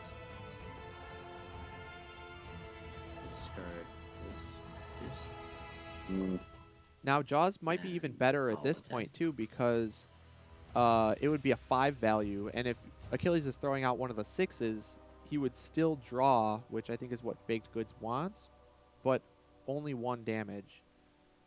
It's okay. This is a good time for test for weakness. Definitely. Here's the only thing, though. Once Achilles is able to get that damage in, which you have to think he's going to be able to do that. Ooh, yeah, that's gonna be huge. If he gets that 1 damage, then all he needs is those 3 spear throws. You know, you hit Yanenga twice with the spear throws, and then you battle hardened and you hit her again, and that's it. So, we'll see what Baked Goods is able to defend with here if he can prevent that. But yeah, that's Job. 6 damage Yeah, right he there. does. And there, that's perfect. All right, so with that test for weakness, remember that every attack is buffed. So even this bonus attack, instead of a 1-3, it becomes a 3 and then a 5 for the second Relentless Assault attack, which is incredibly strong.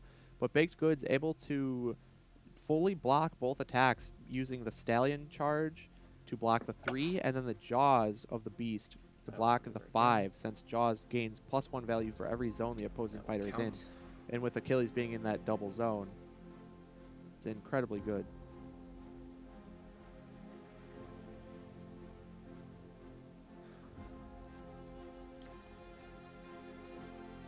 Now, did you guys happen to catch, did Joshua take the 1 damage on both of the Rain of Arrows attacks? I didn't happen to check. That's a great question. I know he did on the first one for sure. I don't remember about the second one. Okay. I will maneuver.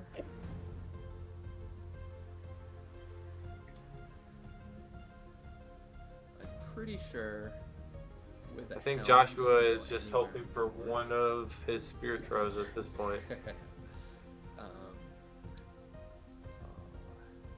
And Joshua at the center of the map. Pretty much almost, like, do we have any helms for him? That's in his deck or can't? Sorry, helms? Yes. Yes, he's got 2 under Achilles helms left. Yeah, so That's for weakness. he can pretty much guarantee that that if he can get because he's at the center of the map, he can move pretty much wherever he Attack. needs to be. Yeah.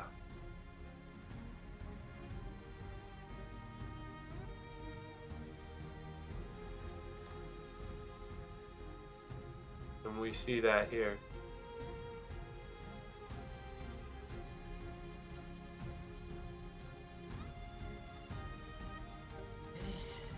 Solid 3.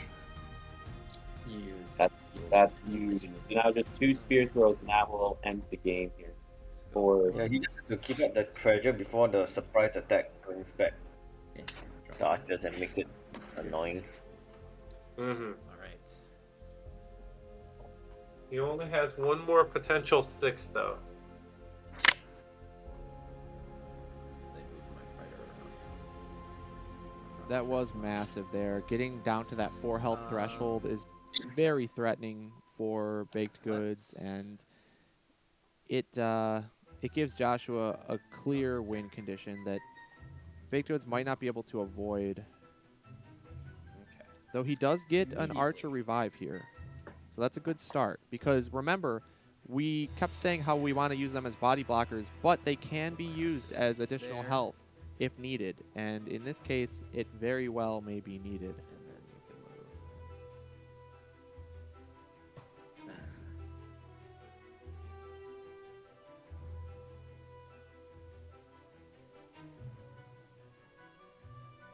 Okay. yeah, United can get those archers out to negate some of that spear throw damage. I think that's going to be incredibly key. I think Yenenga does have a couple of, like, she has some surprise volleys. She has the defense as well. Although, yeah, you have to wonder if Joshua would discard with the defense or not. I would assume so, but yeah, like that's there. It's not over yet. Now, this is an interesting turn, because if Baked Goods simply maneuvers to the Yenenga to the other side of the Archer, he can make sure that Achilles will guarantee to not reach Yenenga for an attack this turn. Because even with the boost value of 6, he couldn't swing around far enough. Yeah, but at this point, Joshua should have at least 1 spear throw. Okay. I'll maneuver. The deck counts are getting dangerously low for Running Joshua. out of space. And I'll attack that archer. He is just going to go for the Archer. But Baked Goods was able to heal that 1 health, which is crucial because it puts him out of that double spear throw lethal range. He dies. You move me first. Yeah. So we are going to see Battle Hardened hit over Pin the Prey. Oh, and that's a Battle Hardened that is yet again not cycling a spear. But it can cycle into itself. Yes. Though I don't think that's beneficial at this point because I don't think Joshua has the number of turns, right, to make enough attacks to make that worth it. Attack card, and I'll pick up the That's a other good one point. from the discard. Does he take back one of his? Oh, Yep. he does He take did, it though. back. Wow. And Yep. I draw a card. Yep. Interesting. I would have thought he would take something like a skirmish.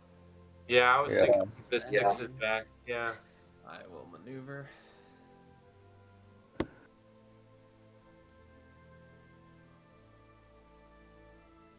I think this is a pretty bad position for Joshua, actually. Mm.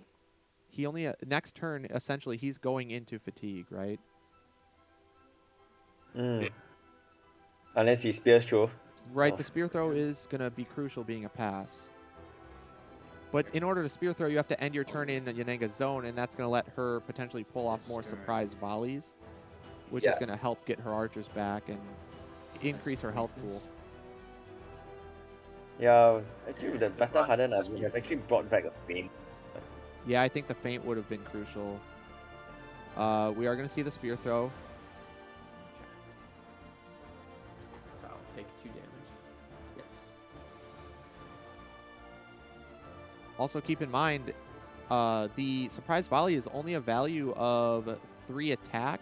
Maybe the reason Joshua chose to cycle Battle Hardened was so that he can defend the volleys with the Battle Hardened in order to soak up some of the damage, but still not win the combat, so he avoids the draw.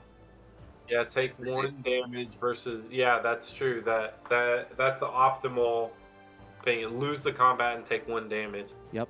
And that allows him, now that he has a spear throw in the discard pile, to cycle that extra spear throw for another 2 damage.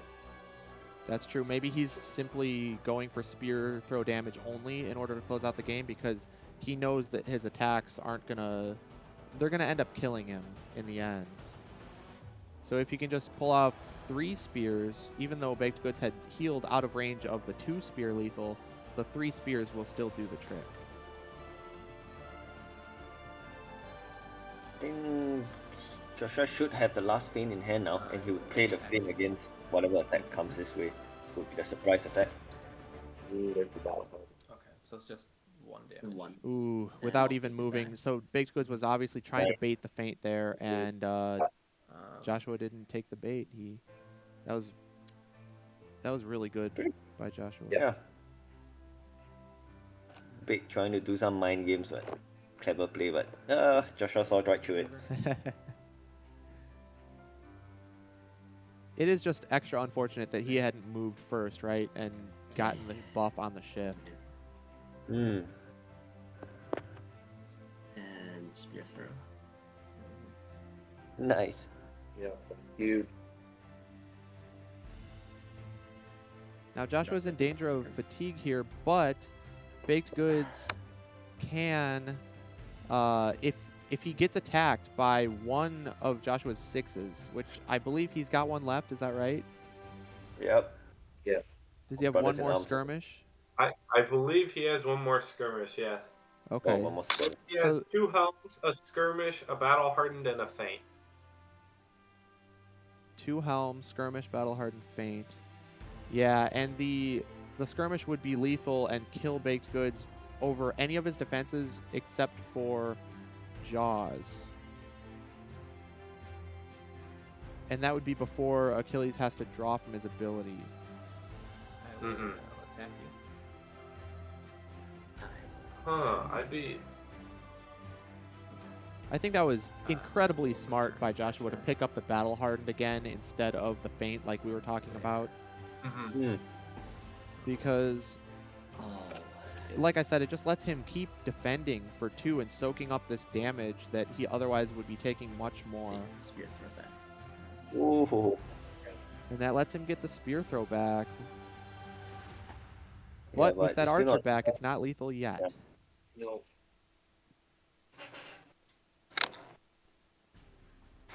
Then I will. So question, will you spear throw the archer next, or will you hit Yanenga with the spear? I think we just do it on the archer.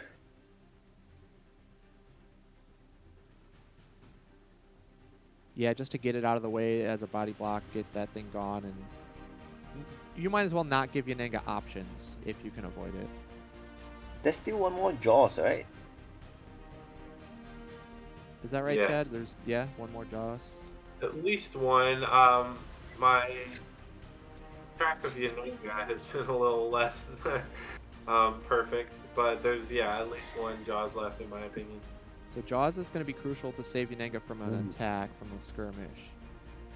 I also think that he has a Master of the Hunt as well, which could come in big.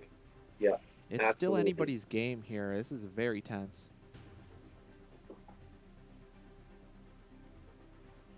Teetering on the edge of death with 1 health. Let's see if Baked Goods can pull this out, or if Joshua is going to crush him with the might of Achilles. Is there any way that Yanenga can maneuver himself with the archer to protect herself without Achilles reaching her? I believe so. If the archer goes in this white and blue, the tri-zone space. Oh, no, actually, that wouldn't work. Yeah, because there's one more Achilles helm. So, Interesting. Interesting positioning. I think positioning is going to be the determining factor in this end game here. Yep. Oh, what a crazy puzzle they have to figure out. The only thing we don't have for information is what is in Baked Goods' hand. And I'll spear throw the archer. Yep, spear throwing the archer, definitely the right call. Yeah. And he boosted with one of his helms. Alright, so the 3 cards left in Achilles' deck. 1 Feint, 1 Battle Harden? No more Battle Harden. 1 Feint, 1 Skirmish. And 1 helm, correct. Ooh, I don't think there's any space that Yanenga can go to force the 6 value I asked Jaws, to though. Confirm what cards you had left. Feint. Maybe he Skirmish, can. Maybe he can go to this Helm. corner, Okay, that's what I thought. I the just white wanted to and make sure. the top left there's corner. information It would already. force... I was gonna say you didn't have to tell me. That's the but then only would've space just, I like, think that would Yeah, force yeah, Achilles to attack that's from a information. tri-zone space. So So I think he has to maneuver over to that specific space, or else he's dead I here. regret letting you get I that. think you're right. Because 6 boost, even 6 movement, it won't get Achilles there from the white end. He's going to have to go to the tri-zone. How many cards left in Yanenga's deck? I can't quite see because of shield formation. Oh, here, let me move that. Yeah. There's 2 left for Yanenga. So she can double maneuver here and boost to that space, and that's going to be the only... I think you have identified the correct play for big. Let's see if he sees it. This often games are determined by one little thing at the very end like this, and you have to see the out. You know, you have to see your win condition, and if you can't identify it, you'll lose the game. Yeah, because Joshua has to double maneuver and everything else. Yeah, if you make an attack, you guarantee to lose, right? Because you get Yep. fainted, and then Achilles kills you. So you specifically have to go to that one space, or else it's game over. I think he actually is he able to also go into like the white space that is also a starting position? The 3rd player starting position? Yeah, it might be the 3rd player. Yeah, in the white. Yes, he Yep. would be able to go to Yeah. that one as well. He has to go to one of those. Pretty 2 sure you can reach spaces. anywhere on the map with that. Yeah, and so then he just needs a boost of 2 to get to that one, and only boost for his second maneuver, which Yep. he might see a little clearer. Does Baked Goods still have a Master of the Hunt? Yes, I he think does. in this point, like, you wouldn't want to use it to activate, right? You would actually want to boost with it so that you keep 1 card left in deck so that you have 1 more maneuver because you don't want Joshua to double maneuver on his coming turn, putting him down to 1, and then you have to maneuver and die off, right? The reason I asked about that, if he has Master of the Hunt and certain attack cards, like does he also have a volley? Or not a volley, what's it called? The Rain of Rush- Arrows. Yes.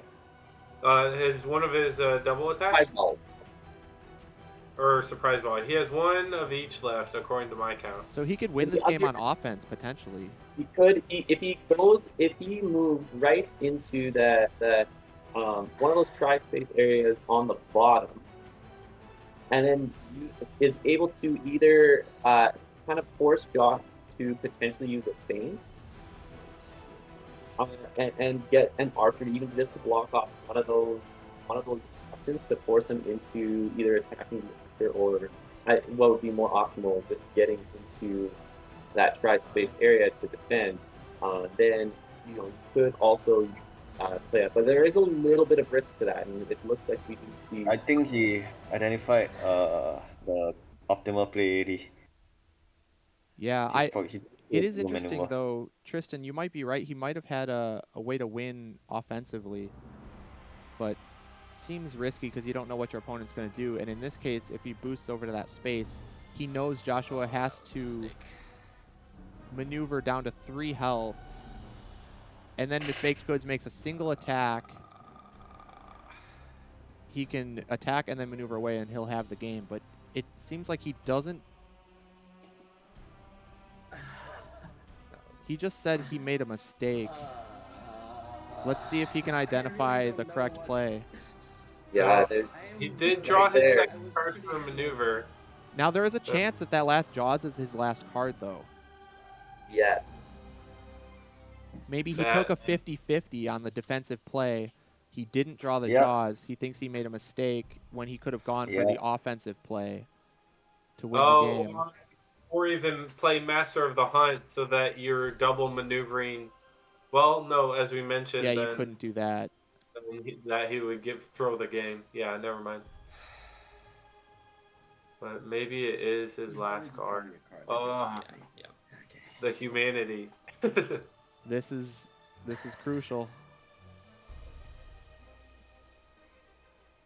Yeah, there's nothing he can do if he doesn't have the last Jaws if he in doesn't hand. have the Jaws, yep, that's it. This is it. Wow, if it's the very last card in deck.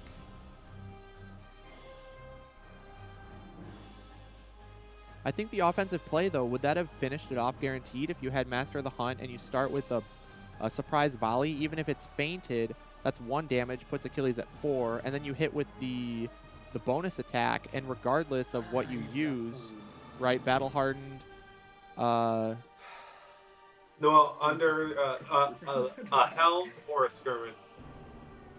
That's right.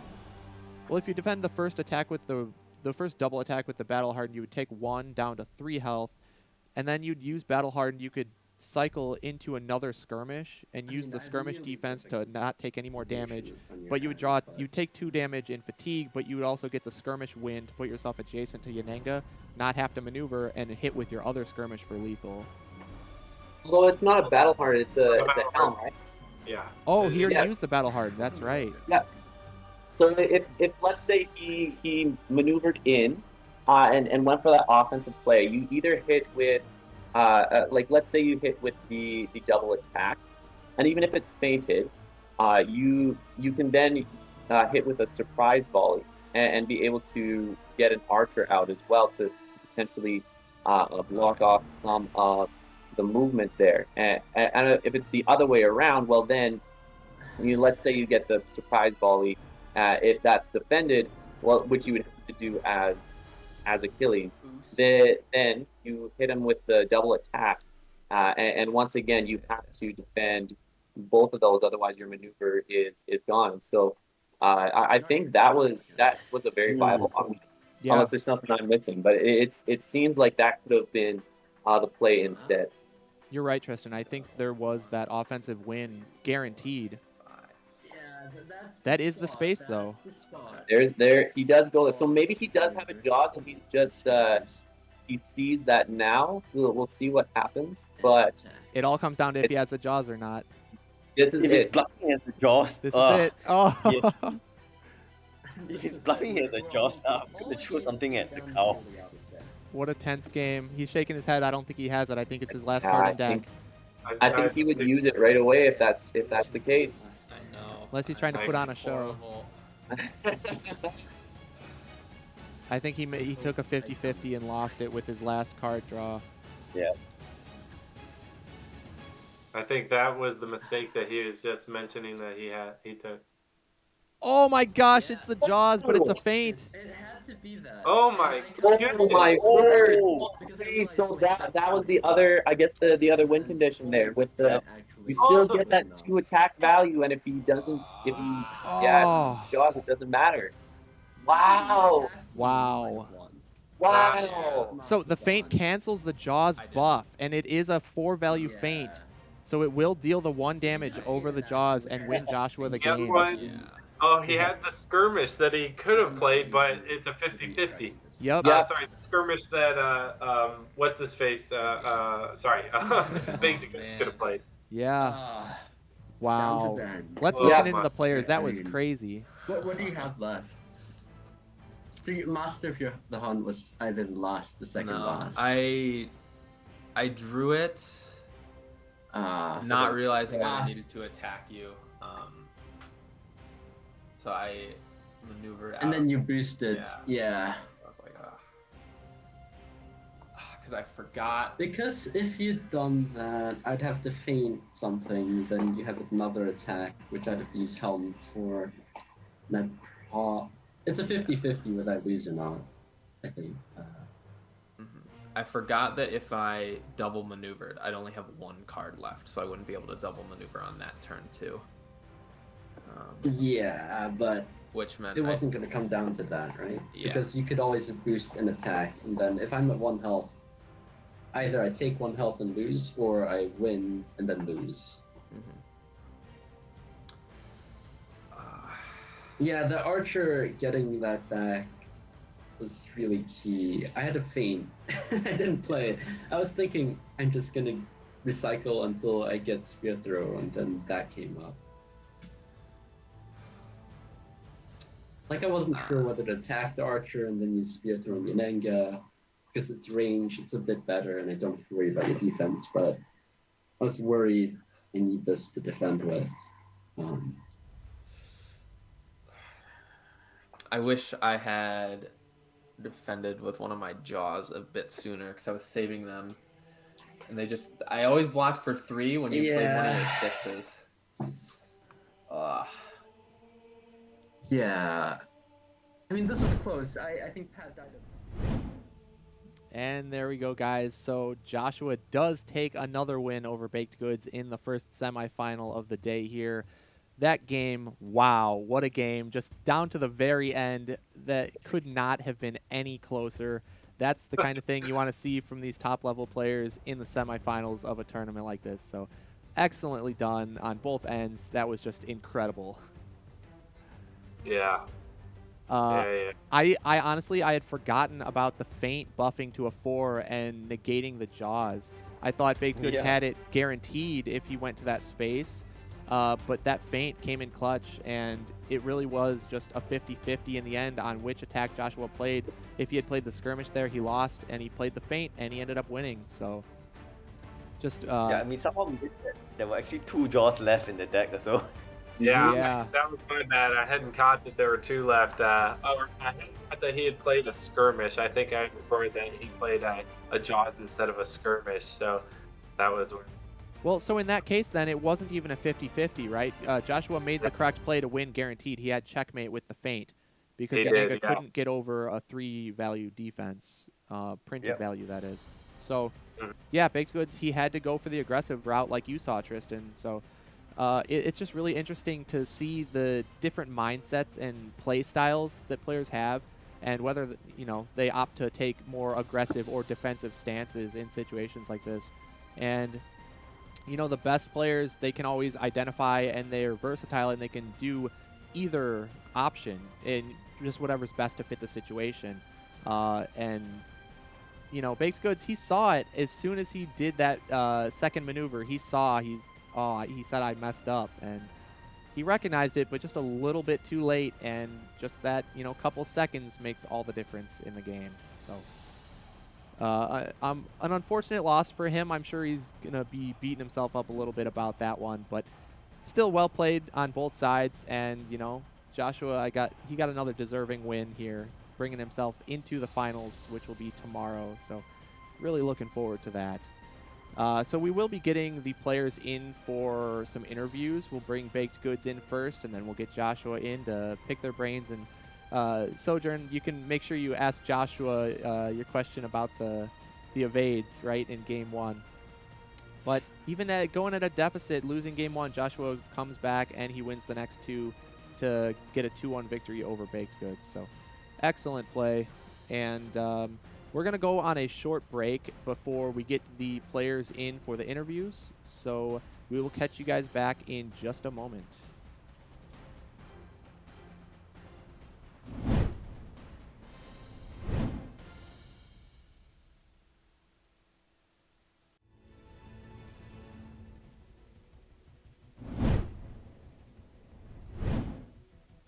All right, everybody, here we have Baked Goods with us for an interview.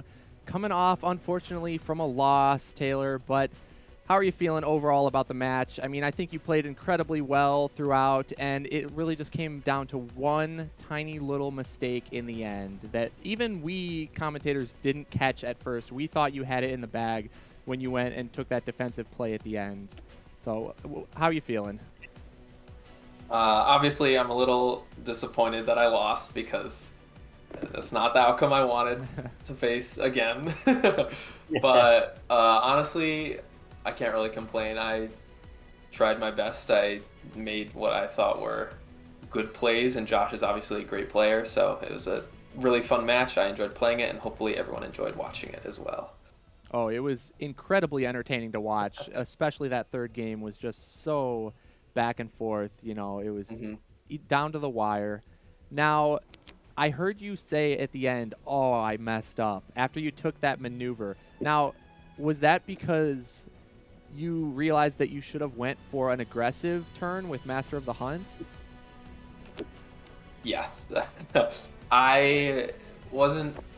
In the moment, I wasn't paying attention to my deck count, and I realized that as soon as I drew the card from the second maneuver, I only had one card left in my deck, so I couldn't double maneuver on my turn and live because I only had 1 health left. So I realized I should have probably tried to get a couple of attacks in or get my archer back or something. But sure. Yeah. Now, we thought you had, you know, checkmate regardless, because after you did that double maneuver to that specific space, there was only 2 spaces on the whole map that you could have forced Achilles to be in a tri-zone space, and you picked one of them correctly. And we thought you had it because we thought Joshua had to attack with the skirmish and you had the jaws to block the full 6 and then win. But we didn't consider the feint buffing up to a 4 and canceling the jaws for that last damage. So 1 health point. It all came down to that. So we even didn't see that at first. So it was incredibly close game. And Tristan actually pointed out the aggressive route there, where if you would have maneuvered and then used Master of the Hunt, and then you could start off with your bonus attack or your surprise volley and just get an attack chain that would have ended up winning you the game. But we were all focused as well on the defensive play, and that feint just caught us all off guard. It was so close. So unfortunately, you got a loss, but you know, you still played incredibly well, and one little mistake is all it takes to, you know, throw the match. But regardless, you played incredible. So well done. thank you. Yeah, no problem. Now, you had played the same matchup before multiple times in the tournament. Is that right? Yes. Okay. So what was Even your... on the same map, too. Same map. Okay. And now, did it just happen to work out the same way because, you know, it was the same lineup and the opponent chose Mary, which then led you into getting the map choice in that game 3? Did it kind of just play out the same? Yeah. So what were your thoughts on going second on Marmaril? Because we all thought that was a great map choice, but it was interesting to see you choose second over first. So I chose second because I played my round of 8. That was where I had this specific match on this map. And I went first. And my opponent kind of just stayed in that purple zone.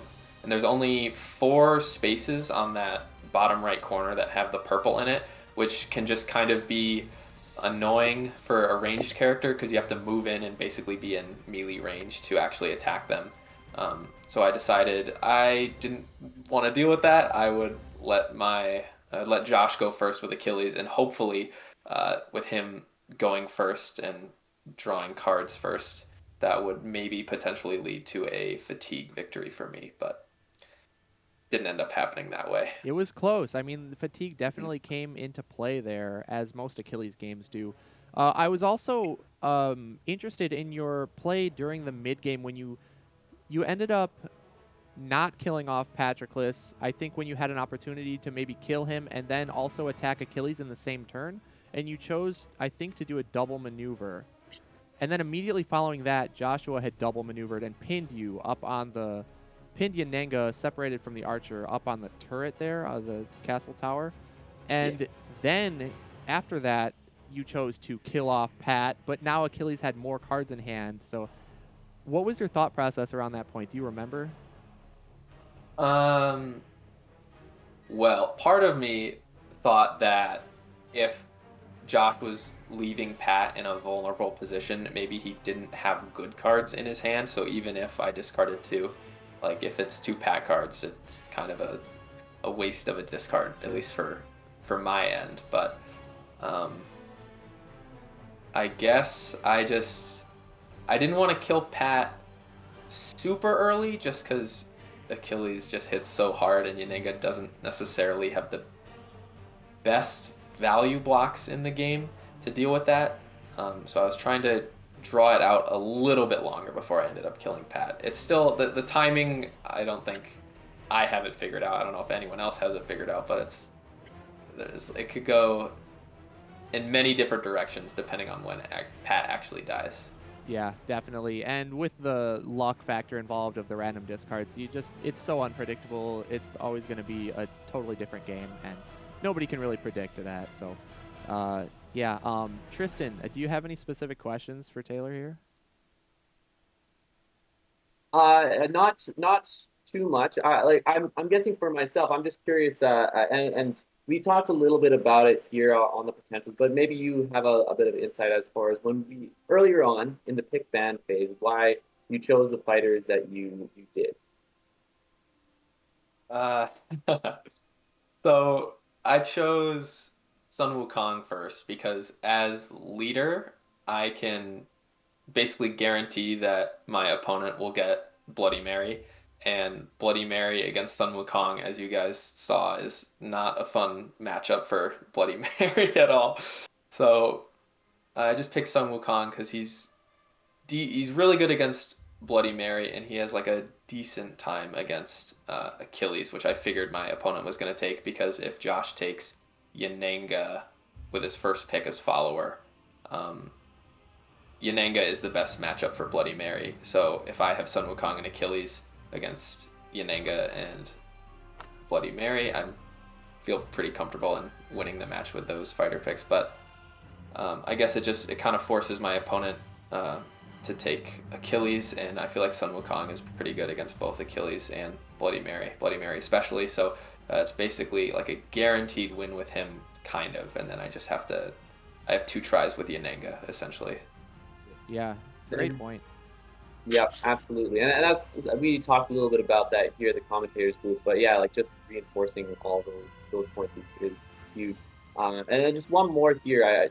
During the second match, I know the Yanenga versus Bloody Mary. I know for myself, I'm very curious as to what your thought process was. Towards the second half of the game, third Joshua had been, he had gotten some big attacks. He had been doing positioning himself. So what was your kind of mentality? What was your strategy kind of going into that second half, on finding that winning condition and trying to edge that there? Well, I noticed about halfway through the match or the game that I had like 14 cards left in my deck and Josh had like 8 or 9. So I was trying to draw the game out as long as possible and hope that Bloody Mary's deck emptied because she has a lot of cards like Evade and Broken Glass that draw her cards, which essentially will deal her 2 damage if her deck is empty. So I was trying to make the game last as long as possible, and then hopefully when she runs out of versatile cards, I could use Master of the Hunt and Rain of Arrows and all of Yanenga's good combo cards and kind of finish her there. How about you, Chad? Any specific questions you want to throw out there?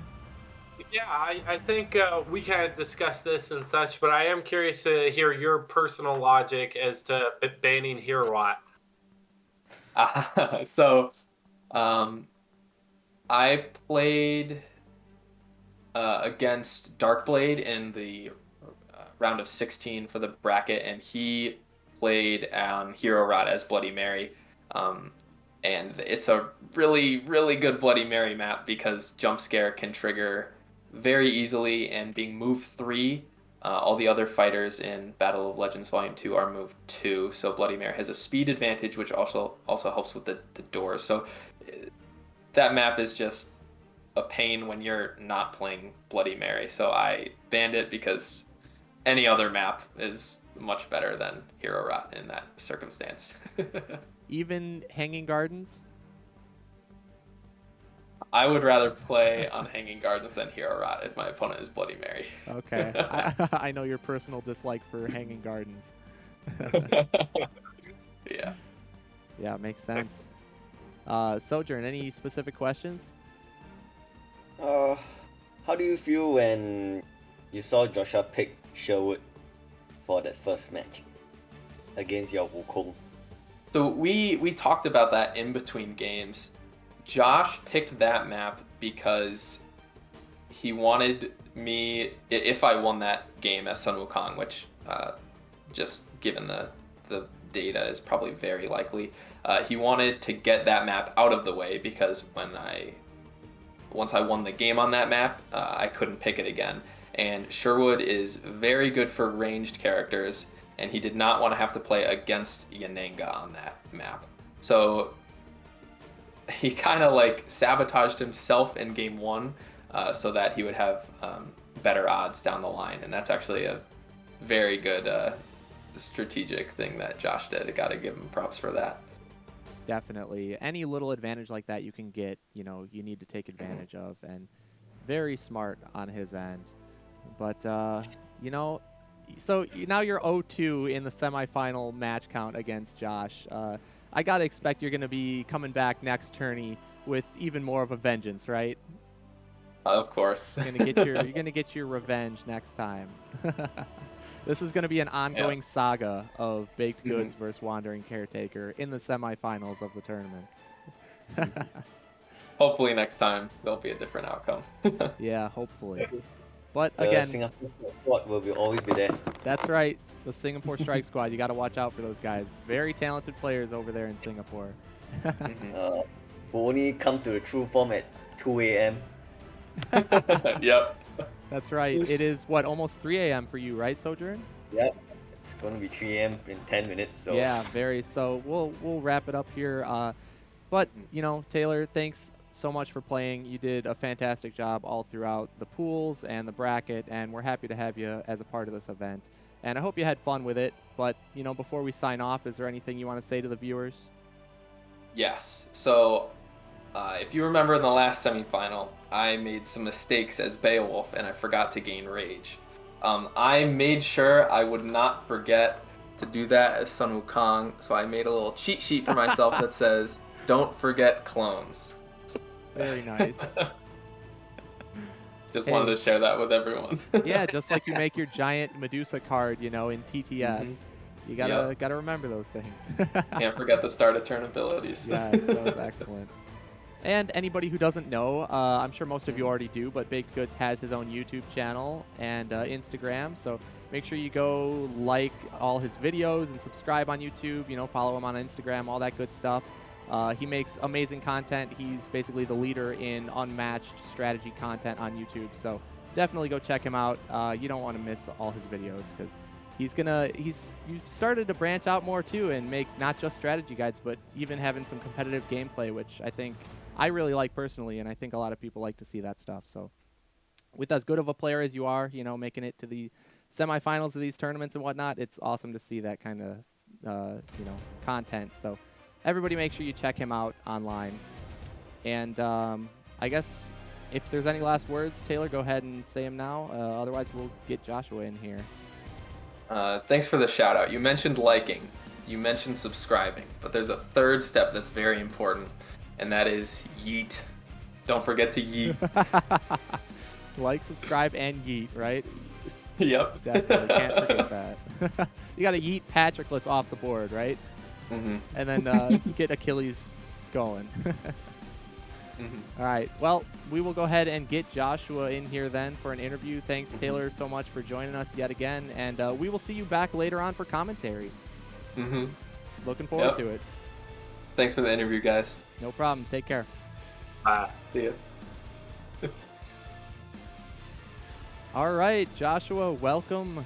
Congrats on your big win. You've beaten Baked Goods yet again. So you're 2-0 in the match count in the semifinals of the tournaments. How you feeling?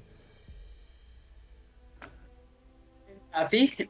I think the whole match, I felt I was close to losing, and I just had to take things one step at a time.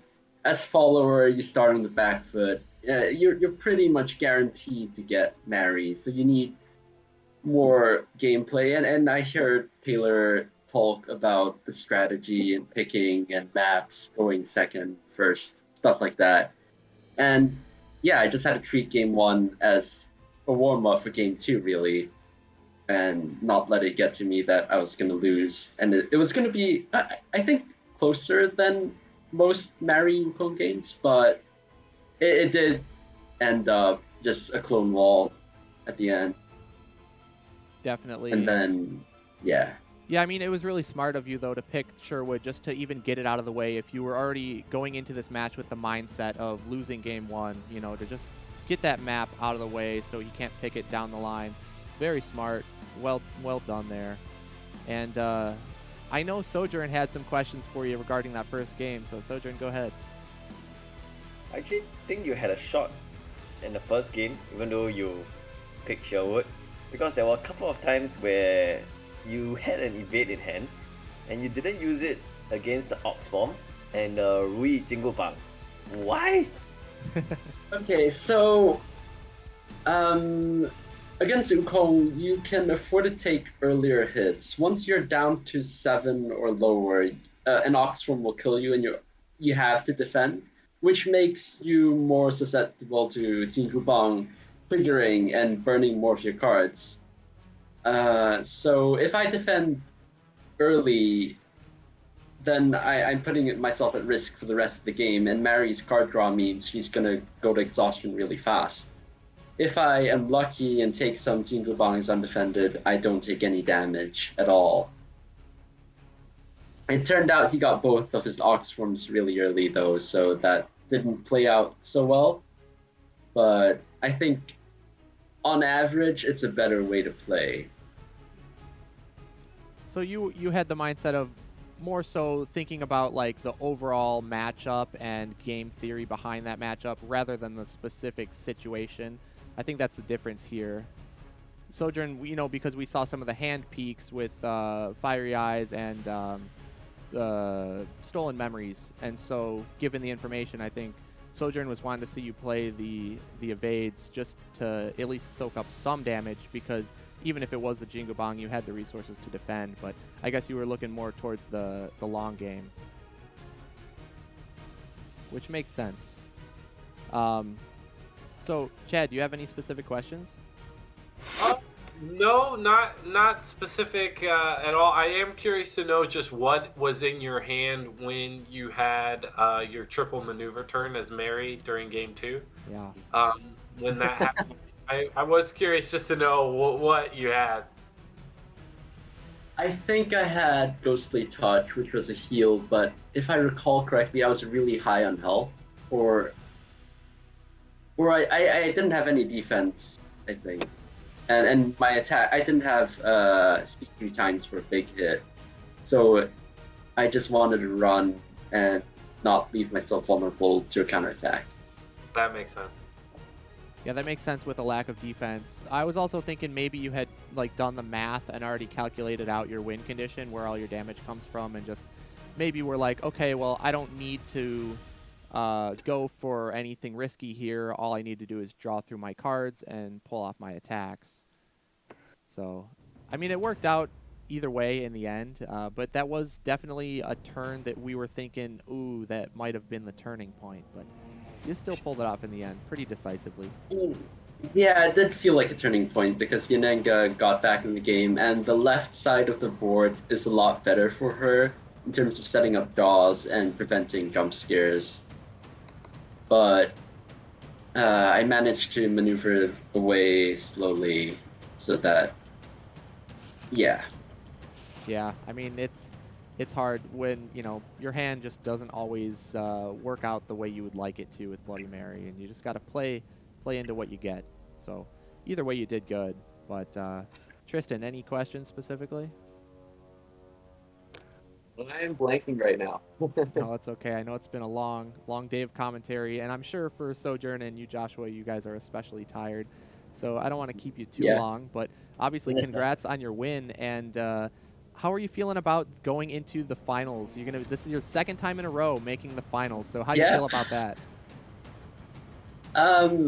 A little bit nervous and a little bit just wondering why I did this to myself because it's gonna be another long night. But I'm happy to play these matchups. I think the in-box balance is pretty good, and there's a lot of data to be harvested. Oh, definitely the data.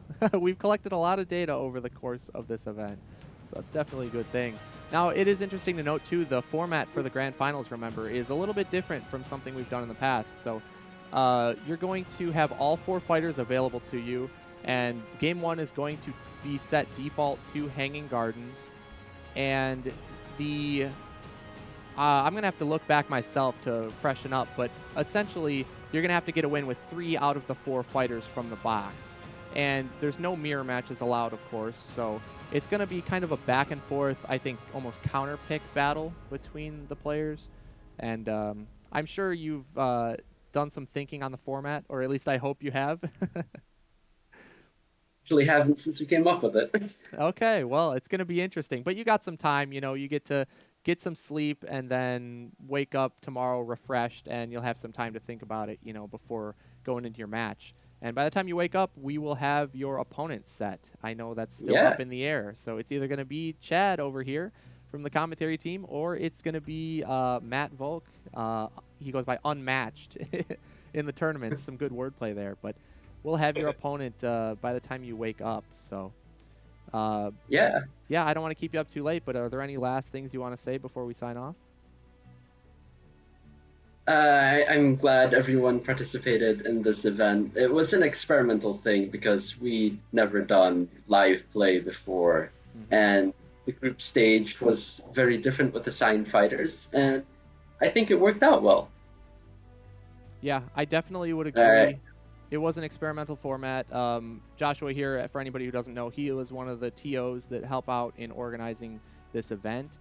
Alongside me and then Gary, who will be commentating tomorrow. So we've never done, before in the past when we've done these tournaments, we always give like a week or so to schedule matches between players. And so it's a lot slower moving in terms of tournament progression.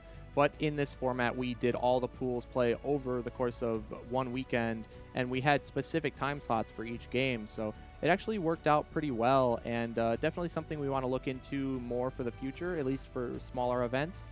It does, unfortunately, exclude a lot of players who just are busy at the times we're playing the pools, but, you know, for some players, too, it helps them enter when they maybe couldn't have otherwise, because they're able to just block out that specific portion of time and dedicate it to playing rather than trying to fit in games here and there among their busy schedule. So I think it worked off well, and I'm glad people are enjoying it. And so, Joshua, you know, congrats on a well-organized event here, and congrats on making the finals for your second time in a row, and I wish you luck tomorrow. Yeah, thanks. And I'm glad you all were commentating. It's nice to see new faces and people stepping up into the commentator role. It's good to broaden that.